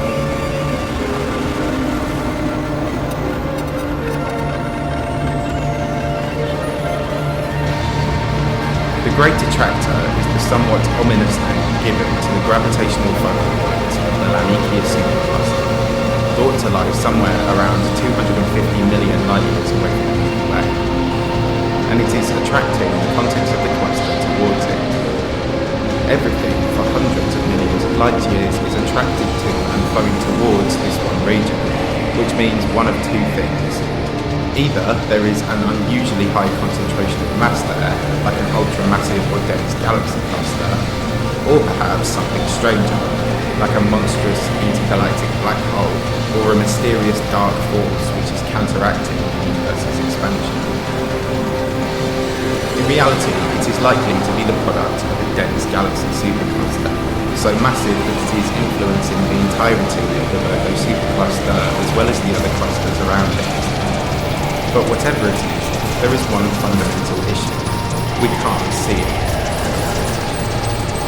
In addition to the nature of the source itself, one of the main things that makes the Great Attractor mystery so intriguing, yet infuriating, is its location.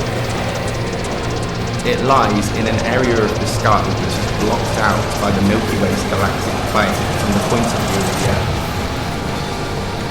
Because of where the solar system lies in relation to the Milky Way's galactic plane, its bright illuminated core and dark dusty clouds extinguish the light reaching the galaxy from behind, blocking out approximately 1/5 of our field of view.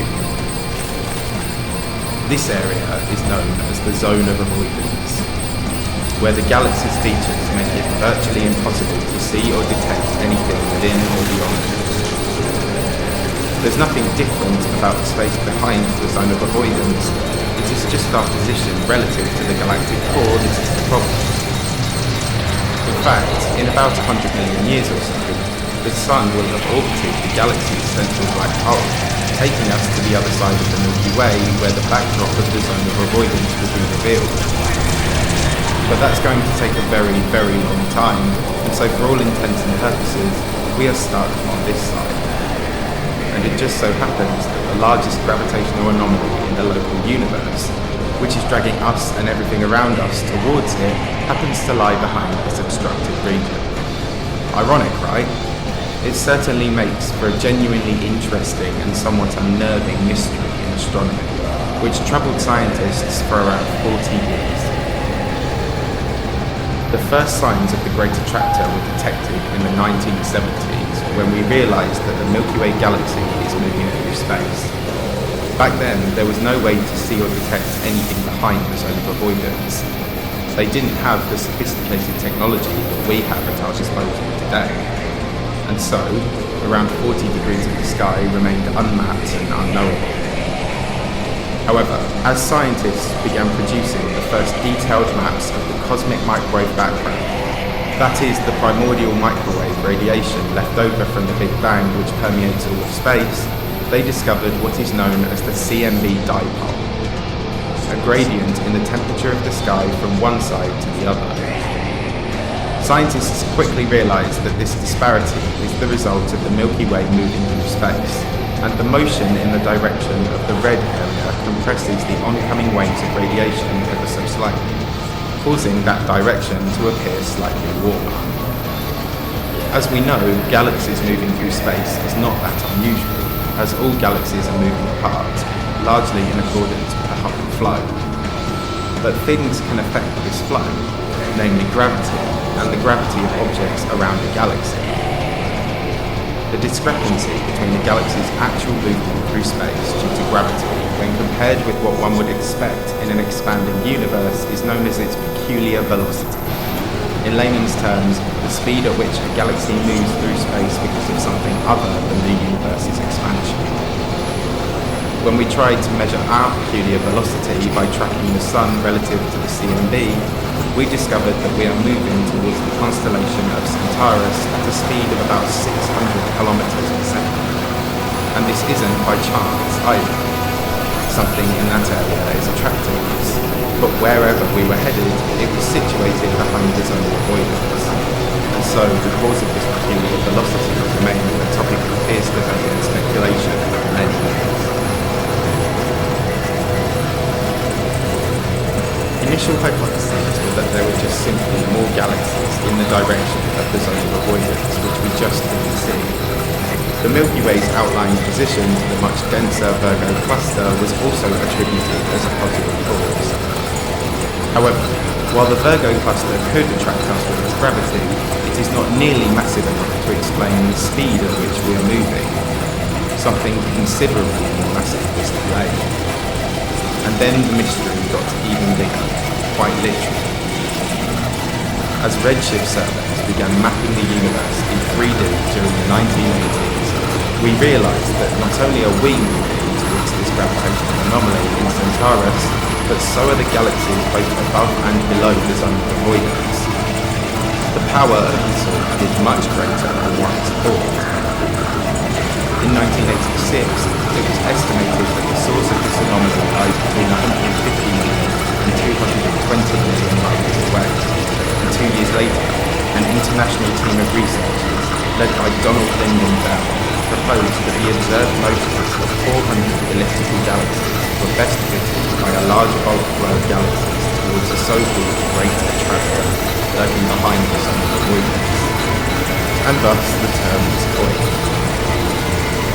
While we didn't know what was causing the Great Attractor, in order to explain our peculiar velocity, as well as the motion of so many galaxies around us, the source of the Great Attractor was predicted to be around 10 quintillion times the mass of the Sun. That's 10 million billion suns, equivalent to many thousands of massive galaxies. And so naturally, astronomers were keen to establish exactly what was lurking in the dark. Back when it was first noted, our search for the Great Attractor was severely hindered by the zone of avoidance. But times have changed and technology has vastly true. For one thing, we're not simply limited to observing visible light anymore. While the Milky Way's plane might be opaque to light that we can see, radio and infrared emissions from galaxy superclusters outside the Milky Way are capable of penetrating the galaxy's clouds, even if only slightly. This gives us some idea of what could lie beyond the avoidance, albeit a very limited picture. Instead, the best means we have of seeing the tunnels of avoidance is through X-rays. X-rays are another kind of electromagnetic radiation, like visible light, radio, and infrared. Like the latter, X-rays can also pass through the opaque galactic plane and are emitted by galaxy superclusters. In addition, there are far fewer X-ray emitting sources in space than there are sources of infrared and radio waves, making supercluster X-ray emitters easier to identify. In 1996, using data from the Rosat microwave mission, a team of researchers, led by South African astrophysicist René van Korteweg, discovered evidence for a galaxy supercluster within the zone of avoidance that had previously evaded detection, now thought to be a key galactic concentration at the heart of the Great Attractor.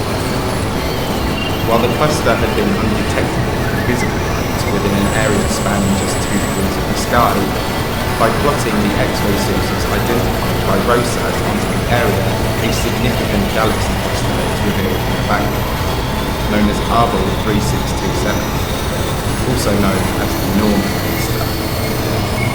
The Norma cluster lies around 220 million light-years away from the Earth and is thought to be very close to the proposed heart of the Great Attractor. And it is thought to have a mass in the region of 1 quadrillion times that of our Sun. And so, we realised that the Great Attractor was probably a supercluster with Arbel 3627 near its core. However, even at the time, the team knew that the Norma cluster probably didn't account for the big picture.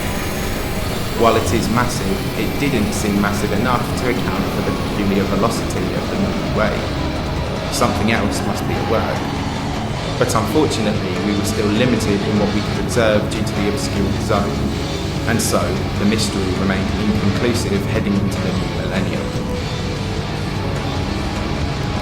While many scientists agree that the Great Attractor is the result of a dense galaxy concentration, I should take this opportunity to mention that it is by no means the only theory. There were those who refuted the idea of a galaxy supercluster being responsible due to the incomparable scale of its influence when compared with other cosmic structures. In fact, because the universe's expansion is thought to be powered and accelerated by a phenomenon known as dark energy, there are those who suggest that only something equally as dark would be sufficient to overcome it. Dark in the sense that it is unknown and beyond our realm of understanding. This brings us onto a branch of alternate explanations for the Great Attractor. The idea that instead of a galaxy supercluster attracting us, a mysterious, undiscovered force is responsible for the bulk flows of galaxies that we see in Lanikia, like enormous jet stream air currents in the vacuum of space. This idea is called dark flow, and it is defined as a non-random component of the universe's expansion which deviates from the Hubble flow, causing galaxies to stream towards a single point like the Great Attractor, rather than receding away from one another as one might expect.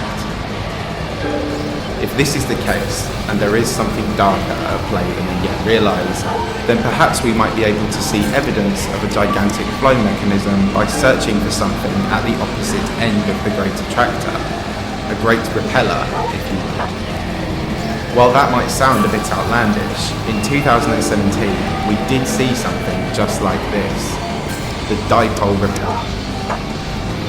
Just as all galaxies in the Lanikia supercluster are flowing towards the Great Attractor, they all seem to be flowing away from an area on the opposite end of the supercluster, a region which appears to be pushing its galaxies outwards and setting them on their galactic paths towards the Great Attractor.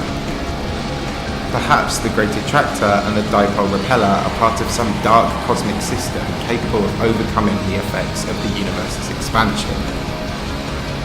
However, While the dipole repeller may seem anomalous and indicative of something more spooky, dark flow certainly doesn't need to exist to explain it.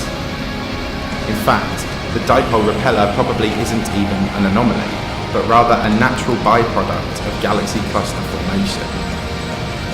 As the compound process of galaxies gathering and attracting more galaxies creates denser galaxy clusters, this process in turn empties out the space around the cluster, creating voids between clumps of galaxies. The more populous and massive the galaxy cluster, the more voids will form around it, as areas are raided for their galaxies to feed the structure. And so, while it may seem like galaxies are being pushed away from the dipole repeller, in reality nothing is pushing them, only the pulling force of gravity. And the dipole repeller is merely just an area which has had its galaxies emptied out by massive influences, which holds the appearance of a so-called virtual repeller. So then, if there is no dark force at work to produce these flows, then what is causing us to move so fast, if not the clusters in the region of the Great Attractor? In the early 2000s, a study called the Clusters in the Zone of Avoidance Project, or CESA, selected X-ray signatures recorded by the ROSAT mission for follow-up and investigation with newer, more effective X-ray technology. The aim of the project was to map this final portion of the sky in the zone of avoidance that remained uncharted for so many years, and also to focus in on what makes the region of the Great Attractor so great. In doing so, they identified over 200 previously undiscovered galaxy clusters in galactic no man's land, including in the proposed region of the Great Attractor.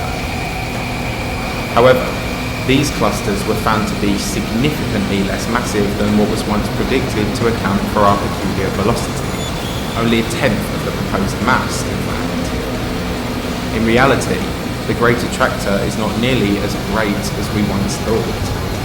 While it is the focal point of the Laniakea supercluster which is dragging us towards it, it is not the only thing influencing us. Instead, the CESA survey revealed a substantial concentration of galaxies much further beyond the Great Attractor, near the Shapley supercluster.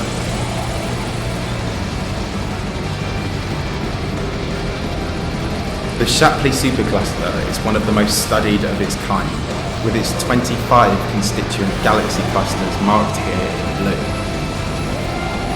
It is situated around 650 million light-years away from the Milky Way, and while it was discovered in the 1930s by Harlow Shapley, it didn't become a topic of interest until the late 90s and the advent of better technology. But from 1997 until 2001, no less than 40 scientific papers were published on the cluster, and in 2005, CESA discovered a concentrated region of galaxies in the vicinity of the Shapley supercluster, nicknamed the Shapley Attractor, an even greater and more massive galactic overdensity than the Great Attractor, lying around 500 million light-years away. In total, Shapley is home to more than 8,000 galaxies, and has a mass equivalent to about 10,000 times that of the Milky Way, 4 times greater than the mass observed in the region of the Great Attractor by the same project, and so it is now believed that this supercluster is contributing the lion's share of influence responsible for the Milky Way's peculiar velocity. While everything in our supercluster is flowing towards the Great Attractor itself is being pulled towards the Shapley supercluster. Yes, the reason that the Milky Way is being pulled so quickly towards Centaurus is due to the fact that it is not just the Great Attractor attracting us in that direction. Our peculiar velocity is likely the result of a compound effect, with the Great Attractor responsible for about 44% of the motion being closer to us, and the remaining 56% of our velocity owes to the much more massive and remote Shapley supercluster, which is dragging the Great Attractor and thus the galaxies in our supercluster along with it. And so it was with this crucial piece of the puzzle that astronomers at Hawaii University were able to redefine the boundaries of our local supercluster using the Great Attractor and the effects of the more remote Shapley Attractor to map our galactic colony and define the Laniakea supercluster. But there was one more piece of the mystery which we had yet to discover. When the Shapley Attractor was identified, astronomers speculated that there may be another, even more remote galaxy supercluster which is also contributing to our perceived movement across space. And, only 5 years ago, did Renee Kran-Korteweg and her team, the same team that discovered the Norma cluster some 20 years prior, finally solve the mystery that they had been studying for many decades. In 2016, Kran-Korteweg and her team announced the discovery of a new supercluster in the zone of avoidance region, even further beyond the Shapley supercluster. Using data from the Anglo-Australian Telescope and the Southern African Large Telescope, they identified a region of overdensity consistent with a galactic supercluster around 800 million light-years away. This galaxy cluster, termed the Vela supercluster, is the final piece of the puzzle, thought to contribute at least 50 kilometers a second to our peculiar velocity. With the influence of the Norma cluster, the Shapley Attractor, and a little help from the Vela supercluster, the observed effects of the Great Attractor that were noticed all those years ago can finally be explained.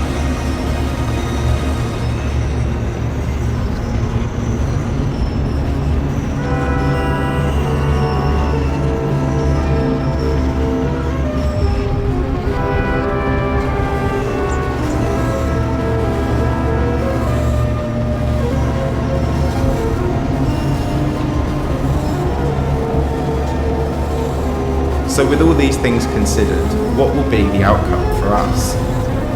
Will we be pulled into the centre of the Great Attractor? Will the rest of the Laniakea supercluster? Will it destroy our galaxy in the process? Well, the answer is almost certainly no. While we are being lugged in the direction of these superclusters against the expansion of the universe, the force that drives the Hubble flow is accelerating. We will never reach the Shapley supercluster, or even the Great Attractor for that matter, as before long, dark energy will have inflated the universe so aggressively that the influences of the Great and Shapley Attractors will no longer be able to overcome it. Though we are moving towards Centaurus right now, the only thing we are headed for is a collision with Andromeda and anything else which remains in the local ring. Our only eventual destination is the void. The Great Attractor, like all galaxy clusters and groups, will be dispersed into its constituent galaxies, each being cast into its own section of space thanks to the force that drives the universe's inflation. But hey, right now the separation of galaxies hasn't occurred yet, and it's going to be a pretty long time before it does. And we are fortunate enough to exist at a time when we can observe brilliant cosmic structures like Laniakea without them vanishing over the cosmic horizon. There's just something about galaxies floating like great lakes across space that seems tantalizing and beautiful, and it is remarkable just how far gravity propagates. And though the Great Attractor was a gravitational mystery for many years, the biggest unsolved mystery is gravity itself. Right now, the air around you contains approximately 10 trillion atoms. That's a lot of atoms. If you want to get emptier, you have to go higher. At about 100 kilometers above Earth's surface, the number of atoms drops to about 1 million trillion. About a third of the way to the Moon, there are 7 million atoms, and to get much lower, you have to leave the solar system altogether. Interstellar space, which is the space between star systems, contains about 1,000 atoms per meter. If you travel even further and go to the space between galaxies, the count drops to just 10 atoms per meter. The space between galaxies is massive and sparse, but that space is often part of something bigger, situated along chains of galaxies carved out by galaxy filaments, the long arms of galaxies which can branch for hundreds of millions of light years. These filaments group into concentrated areas called galaxy superclusters, and when viewed on a wide enough scale, they all sort of connect. But what about the space between the filaments, the gaps between large-scale galactic structures? Well, these spaces are just about as remote and empty as you can get in the universe, and we have a fitting name for them: voids. We are so fascinated by other galaxies and what could exist elsewhere that we often overlook the significance of the voids in between. They are a component of the universe itself, and they've taught us a great deal about areas ranging from galaxy superstructure formation to the expansion of the universe itself. And today, we're going to revisit some of that knowledge as we head into the voids.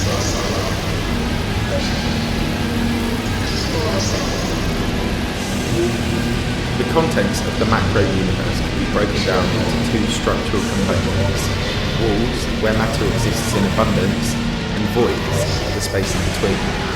A void is a vast, somewhat spherical region of space with a low cosmic density.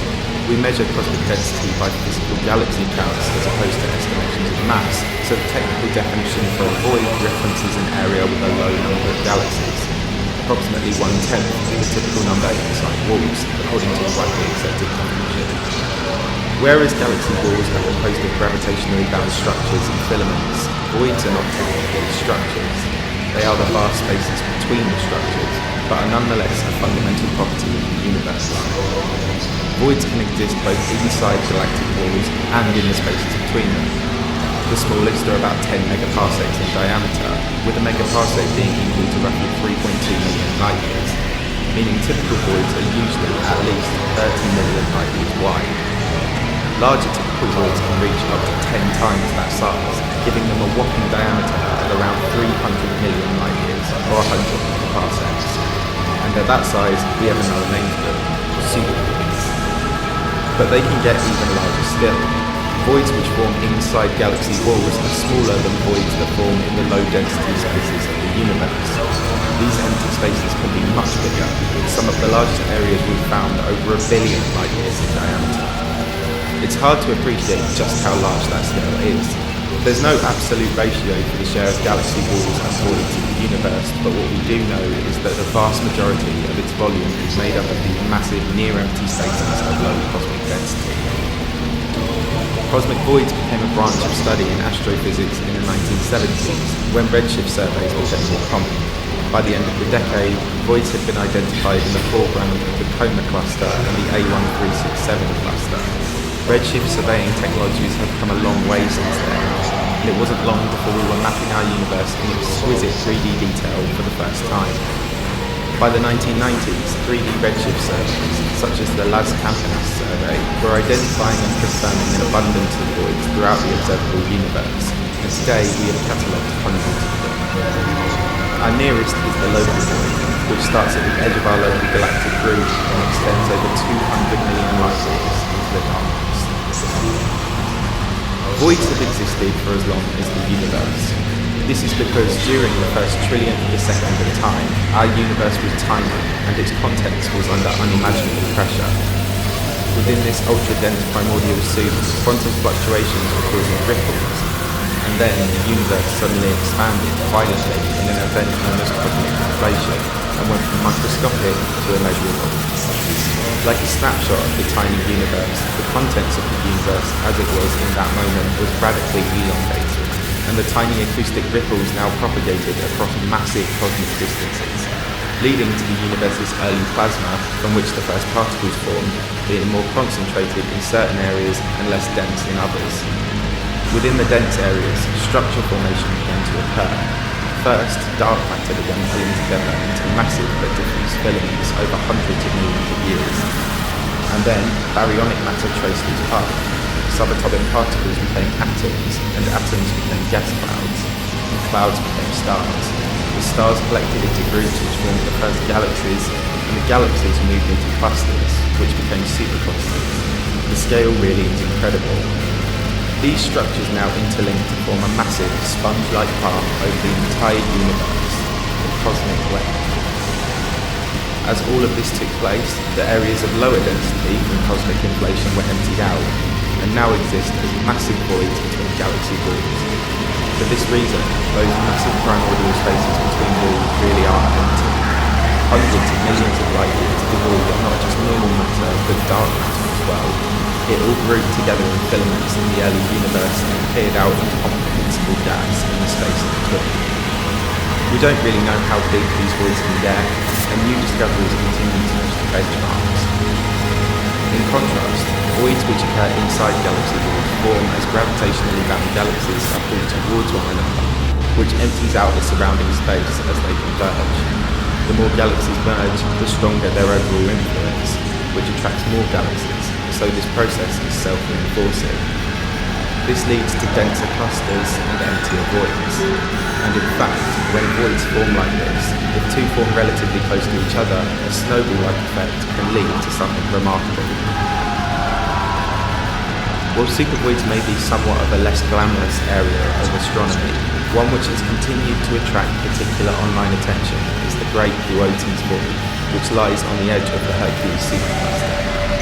This void is enormous, estimated to be between 250 million and 330 million light years in diameter, with over 200,000 cubic megaparsecs in volume. Upon its discovery, scientists disputed whether there had been enough time since galaxy structures began forming to allow a void of this size to exist. But as it turns out, the Boötes void isn't actually that unusual or unexpected, and the key to understanding why is hidden in the distribution of a few dozen galaxies within. 60 isolated galaxies exist within the void where thousands would usually be expected, and they make up a tube-like formation in the centre. Scientists now think that this tube may be what's left of the boundaries of two smaller voids, which merged as they grew into one another. The near-perfect spherical shape of the void is the result of a soap bubble-like effect as they merged, and two large voids combined into one massive void, leaving the galaxies on the edge of each stranded inside this new supermassive cosmic abyss. In addition to its size, the Boötes void is also thought to be one of the sparsest and most eerily empty of its kind. To put the 60 galaxies into some sort of perspective, it's like driving from coast to coast of the United States and passing only a couple of towns on your way, and this doesn't even take into account that the void is three-dimensional. As such, it's earned itself the nickname the Great Nothing, which has been puzzling astronomers since its discovery in 1981. It's so enormous that even light takes hundreds of millions of years to reach the galaxies inside, and for light leaving the galaxies to reach the outside. In fact, astronomer Greg Olgering at the University of Minnesota said that if humanity had evolved on a world within one of these few dozen central galaxies, we wouldn't have known that other galaxies existed until the 1960s. Imagine scientists in the 60s trying to work that one out. Another thing that voids have helped us to slightly better understand is the mechanism of dark energy, the big unknown force which is pushing the universe apart and speeding up its expansion as it goes. Dark energy expands the universe in all places at once, and not just at the edges. Every part in space grows at the same rate. This means that the swathes of empty space inside the voids of the universe are also growing, pushing the edges outwards, causing them to increase in size as the universe ages. Because we now know that the size, shape and evolution of large voids is partly due to the expanding space within, we can use them to test our current estimations of dark energy's abundance. The simultaneous existence of the largest voids we see in the universe today requires about 70% of the universe's energy density to be dark energy, a figure which is relatively consistent with our measures of the cosmic microwave background, which is a good sign from a research standpoint at least. Another thing we can use the cosmic microwave background for is measuring baryonic acoustic oscillation patterns, aka the distribution of normal matter and energy across the universe. On this map, the warmer areas correlate to filaments and the cooler areas correlate to voids and supervoids. All of this aligns with and reaffirms our current understanding, except in one place, the W-map cold spot. In the early 2000s, an area of the CMB which was unusually cold in comparison to its surrounding areas was identified in the direction of the constellation of Eridanus. It's not the temperature of the area itself that's so unusual, but the difference in temperature between it and the relatively warm ring around it. The temperature deviates by about 70 microkelvin, whereas mean temperature variations are usually just under 20 microkelvin or so. And in some places, the temperature varies by as much as 140 microkelvin. This was a puzzling discovery, but it quickly became a big mystery of astrophysics in 2013, when the Planck satellite also detected the cold spot, ruling out any chance of it being a WMAP error. This thing actually exists somewhere out there, but what is it? Well, a group of scientists came out and proposed that a supervoid could in fact be responsible. If this hypothetical irregular supervoid exists, then it is probably at least 500 million light years in diameter and could be as large as 1 billion light years, totally dwarfing even a rotating void. There is no concrete explanation for the cold spot as of yet, and different studies since then have found conflicting results pertaining to the supervoid hypothesis, but nothing really substantial for or against it yet. And so, while it may not be a supervoid, for now at least, cold spot is yet another perplexing and fascinating mystery of our universe. Okay, so enough theories and hypotheses. How about a real example of a mind-blowing void which has significance to us? Well, this is where the elasticity of the term void comes into play. Obviously, when you think of a void, you think of a massive, virtually empty area, like the Birotte's void, or a completely empty gap between galaxy voids. However, because the term refers to a lower than expected number of galaxies, voids can contain clusters and even superclusters of galaxies and still have this apparent underdensity. As it so happens, the largest known void in the universe contains such galactic structures, the largest void which you happen to be sat in the middle of right now. It might sound crazy, but the KBC void is the largest known void by definition in the entire observable universe, with a lower than expected concentration of galaxies across a roughly spherical expanse of nearly, wait for it, 2 billion light years. And yet, it contains you and I, the planet, the galaxy, the local galactic group, and even a large chunk of the Laniakea cluster, which is home to no less than 100,000 galaxies. So it's not that exciting when you think about it really, but what is interesting is that we are fairly close to the centre, relatively speaking. While this position doesn't have any implications for our existence that we know of, it does have implications for our observations of the universe around us. Our position in comparison to the rest of the universe is like living in a remote rural town instead of a city, except the cities are gigantic galactic walls. Because these cities of galaxies are denser than us, they are exerting a gravitational influence on us, pulling us through the void and towards the filaments very slowly. This movement may actually be interfering with our measurements of redshift values, and has probably led to some inaccurate estimations in our calculations of the Hubble constant, our measure of the rate at which the universe is expanding. This might explain why the figure we get from analysing redshift values of galaxies around us to determine the Hubble constant is different to the figure we get from analysing the CMB, which would mean that analysing the cosmic microwave background, or echo of the Big Bang, is a more accurate means to study the expansion of the universe, from our perspective at least. If anything, the KBC void shows us that not all voids really live up to the image of one. We are simply situated in a less dense region of space, like being out in the intergalactic countryside of the universe. The only noticeable side effect this has for us is that our night sky is a bit darker than it might be on planets within galaxy walls, but it's certainly a lot less creepy than it would be if we were in the centre of, say, the Birotte's void. Just imagine what it would be like for one of its isolated galaxies to live. In the future, when the universe is so large that all other galaxies have receded from view, everywhere that isn't gravitationally bound will expand into its own massive, isolated pocket of the universe, leaving unfathomably large voids in the space between each individual galaxy. And in the distant future, when entropy reaches maximum, no structures will remain, making the universe one indescribably enormous cosmic void. Huge swathes of emptiness in space are a natural property of the universe, which always have been and always will be.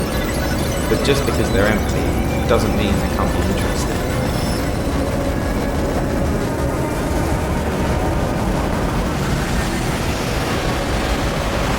In November 2012, NASA astronomers observed a new galaxy named MACS 0647JD. This galaxy, despite being smaller than the Milky Way, was one of the most intriguing we've ever discovered. It was only revealed thanks to an amazing natural phenomenon. The galaxy was mixed up using NASA's Hubble telescope and also the Spitzer telescope, but was only made possible by a phenomenon known as gravitational lensing. This occurs when the photons emitted from a luminous object are bent and warped by the gravity of a massive object, usually a galaxy. In this case, however, MACS's light was magnified by not just an intersecting galaxy, but by an entire galaxy supercluster. As such, as of the making of this video, MACS 0647JD remains the farthest galaxy we have ever observed.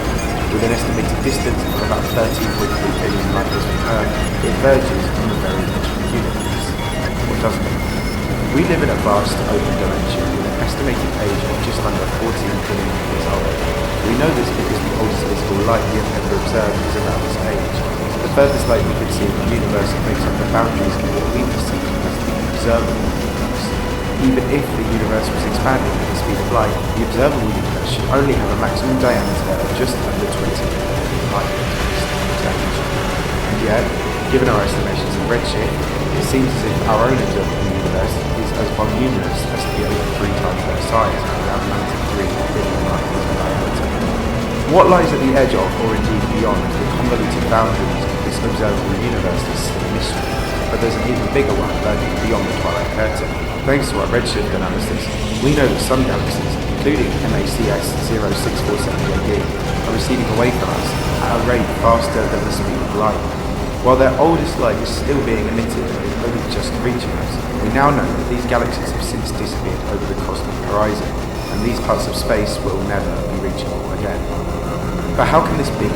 Why has the universe expanded faster than the speed of light? Why are distant galaxies receding away from us in the first place? And furthermore, why are they speeding up as they go to beyond light speed velocity? It's not impossible to look out at the night sky and wonder, why are so many facts of astrophysics seemingly challenged when we begin to look towards the edge of the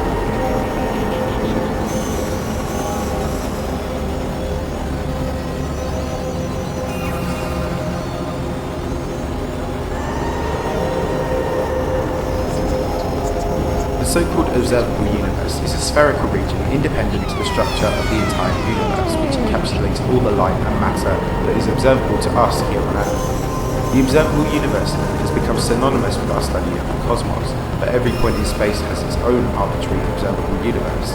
As such, there is a barrier where once crossed, things are no longer visible to any particular point. As light has not had enough time to reach that area, this boundary is known as the cosmic horizon. Our observable universe grows at the speed of light, so any anomaly disappearing over the cosmic horizon would, hypothetically speaking, need to move faster than light in order to escape from our field of view. This should be impossible according to special relativity, and yet this is exactly what as many as an estimated 96.4% of all galaxies we have ever observed have already done. The light reaching us now is essentially illuminating the galactic hologram. Although a constant visual stream of protons is a sure thing of billions of years to come, those galaxies in question are now physically unreachable to us by any known methods of travel, according to special relativity. But their older light will serve as a sort of replay of their past. Looking towards the edge of the observable universe, this early light is actually very useful to us here on Earth, providing a clear glass pane into the distant past of our universe. Not only has this helped us to determine its estimated age, but we've also been able to piece together its life cycle by looking back through the various stages of its development. We often see black holes swirling gaps on their accretion disks to create quasars in the earliest reaches of the historic light. We also see young galaxies and a much more volatile and unpredictable universe in general. Our observable universe is estimated to be 93 billion light years in diameter, but the farthest object we have ever observed before the cosmic horizon seemed to sit at about 46 billion light years into the void. So why is this? Why are we still left with this unanswered question? How can the observable universe be larger than the age of the universe multiplied by the distance travelled by the light within? Well, it's a difficult idea to consider. When looking up at the stars in our own galaxy, there is always a consistent intensity that never changes. The light being emitted from our neighbouring star, Proxima Centauri, takes around 4 years to reach us, and that is a consistent delay that doesn't change. But with extragalactic observations, there is no consistent latency. Our universe is expanding at different rates based on what it has been through, matter, neutrinos, radiation, etc. And we are moving through space too. As such, the light emitted from an object whilst very close to us, such as the early formation of the MACS galaxy, once faced an intergalactic journey across ever-expanding space to reach our eyes some 13 billion years old. We now estimate this galaxy and many other objects at the edge of the observable universe to be as far as 46 billion light years away, and its light would never possibly reach us now, having passed the boundary in which light's speed and the universe's age no longer cooperate. Beyond this barrier, the universe becomes causally disconnected from the observable universe. In other words, segmented, detached, fragmented, and divided. This explains why MACS 0647JD appears to be so young and small for such a seemingly old galaxy.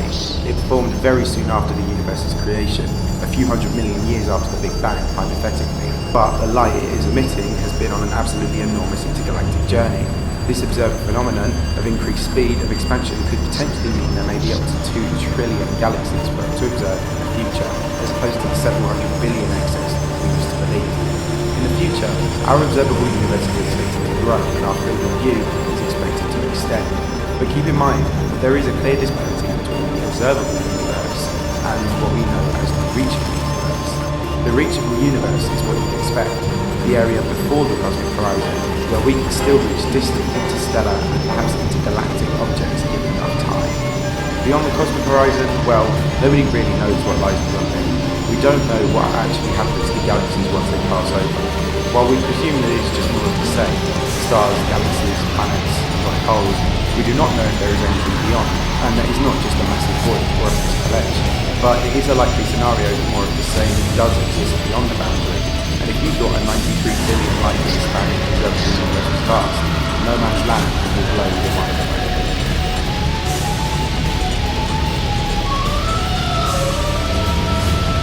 At 93 billion light years, the observable universe can seem almost incomprehensibly large, but then you realise that its entire expanse barely even stretches the surface of the total isolated universe beyond the barrier.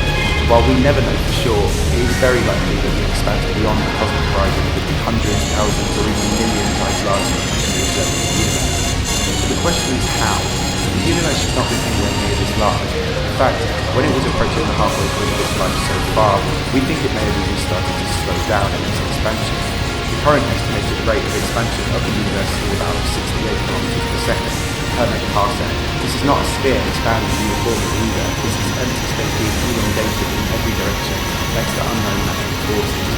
Though the universe is expanding by 68 kilometers a second, this is per megaparsec. A megaparsec is a unit of distance equivalent to about 3.26 million light years. So for every 3.26 million light years further away from us you travel, the faster the universe appears to be expanding. For example, just over 6 million light years from Earth, the universe is expanding at about 204 kilometers per second from our perspective. At a galactic distance, the speed of recession reaches extremely high velocities, eventually reaching a distance at which it supersedes the speed of light. The laws of special relativity say nothing can be faster than the speed of light, of course, but special relativity is a local domain. Right now, you can't personally jump onto a spaceship and move faster than light, but when comparing and contrasting intergalactic distances from one another, this restriction becomes a lot less clear-cut. The metric itself is not down. But that is just the apparent speed of the ability to perceive it. We still haven't covered why space itself is expanding faster than light, and why the universe is so much unimaginably bigger than the expected dimensions. Well, it was through the receding galaxies that this question was asked in 1998, and it prompted a high-Z supernova search team, of whom 3 of them won Nobel Prizes, to research this. They concluded that the universe had experienced the vast majority of its unsolicited growth during the second half of its life. Before this, the universe's expansion was actually believed to be slowing down due to the relatively large objects within. Before a stage of the universe's life known as the dark energy-dominated era began about 6 billion years ago. Dark energy is a fascinating concept we know very little about. You've probably heard of the terms dark energy and dark matter synonymously, but whereas dark matter is a form of matter that could constitute some kind of undiscovered particle, dark energy is a form of unknown energy that exists within the vast, empty swathes of the universe. With the theory of general relativity, the accelerated expansion of the universe can be explained by a positive value within the cosmological constant, an equation proposed by Albert Einstein to determine the energy density of space. This positive presence can also be described as vacuum energy, or by its better known term, dark energy.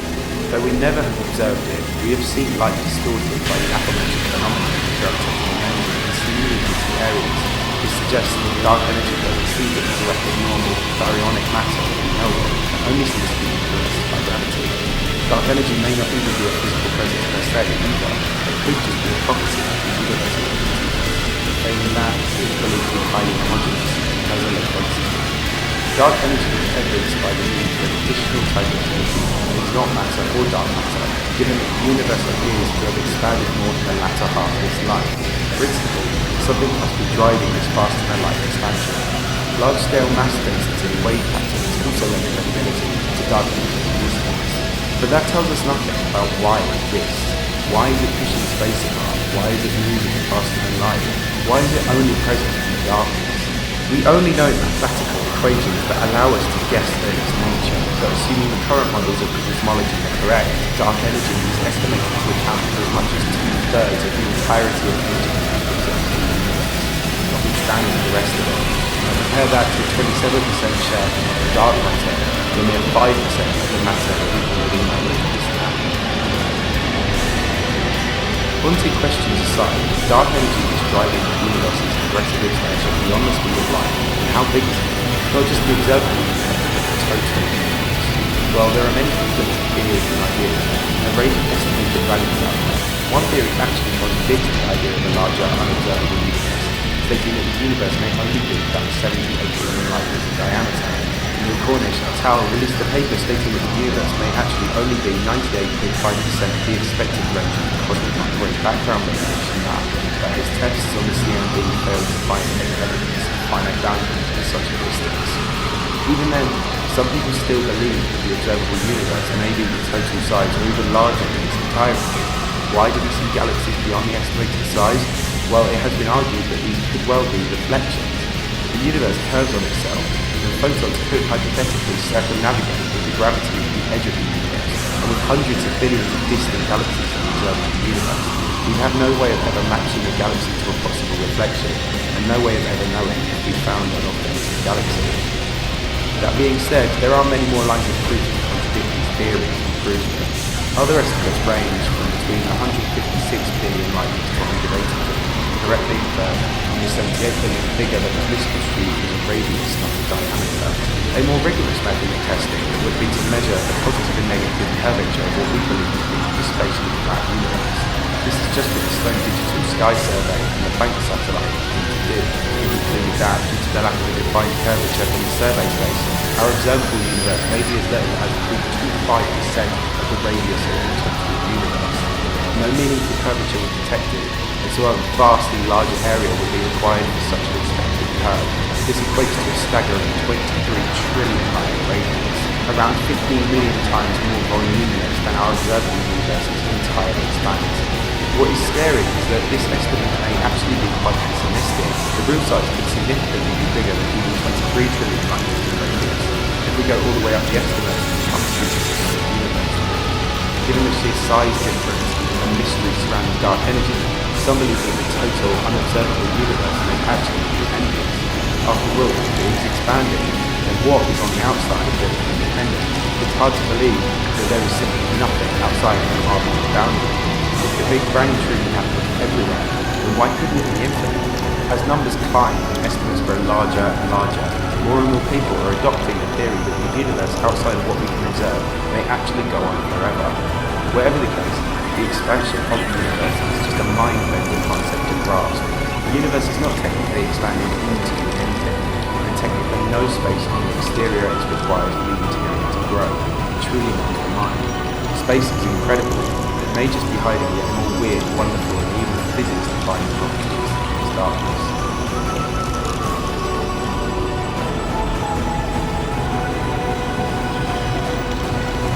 With over 96% of the galaxies we can currently observe having disappeared over the cosmic horizon, the same fate awaits the vast majority in the distant future.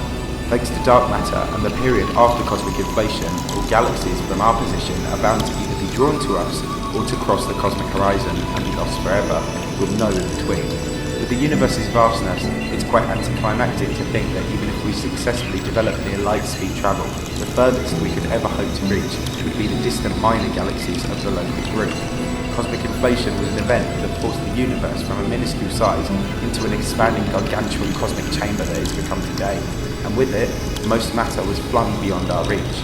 Gravity has helped to bring back galaxies like Andromeda and the rest of the local group to within our grasp, but the truth is, that's it. Everything else has escaped our clutches and hence will, in time, cross the cosmic horizon and become causally disconnected and become unreachable forever. The local group is our pocket or segment, and as such, the gravity of all the objects will eventually draw nearby messier objects together into one big super elliptical galaxy, Andromeda. If humanity was to be able to retain the presence and capabilities to observe the skies for billions of years beyond this point, then eventually we will see the observable universe expand by a third to about 62 billion light years, revealing another 2 trillion galaxies to observe from afar. But soon after, the photonic relays of the foregone galaxies will begin to be redshifted all the way into the microwave and radio wave spectrum, disappearing from view.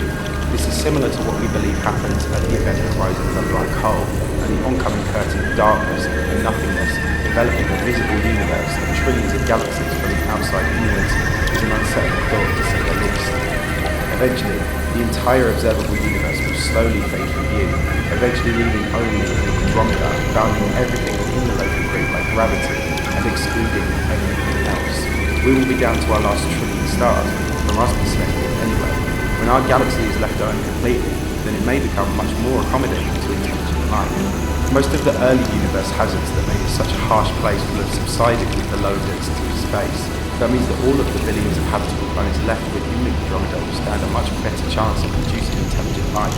But by the time any sort of civilization emerges, there will be no other galaxies or anything besides our own view. They will never be able to observe distant galaxies, or will never be able to learn as much about the universe as we have. Perhaps they will practice the belief of the ideal universe theory, an early belief for Andromeda when it was first discovered. Space will simply become something that stops at the edge of the galaxy, and they will never know that the galaxy is one in an expanse of trillions. Even if they manage to speed off into the unknown at light speed, they would never find anything in the darkness. They'll never have the opportunity to see distant stars, galaxies, megaclusters, black holes, quasars. It will all be too late, and they will never know what they missed. As such, it does seem as if we exist at the perfect time to observe, study, and comprehend the universe. We have managed to develop a profound understanding that no civilization in the distant future will ever be able to attain. But, for all we theorize about what lies outside the observable universe, the illusion of galactic solitude in the future does make you wonder, what could we have already missed? What could be the other side of the cosmic horizon right now? How much more would we stand to learn if we can see beyond it? It is these mysteries and theories that make discoveries like MACS 0647JD so fascinating. One day, observing distant galaxies will be impossible. All this is to come in a vast, lonely and expansive universe.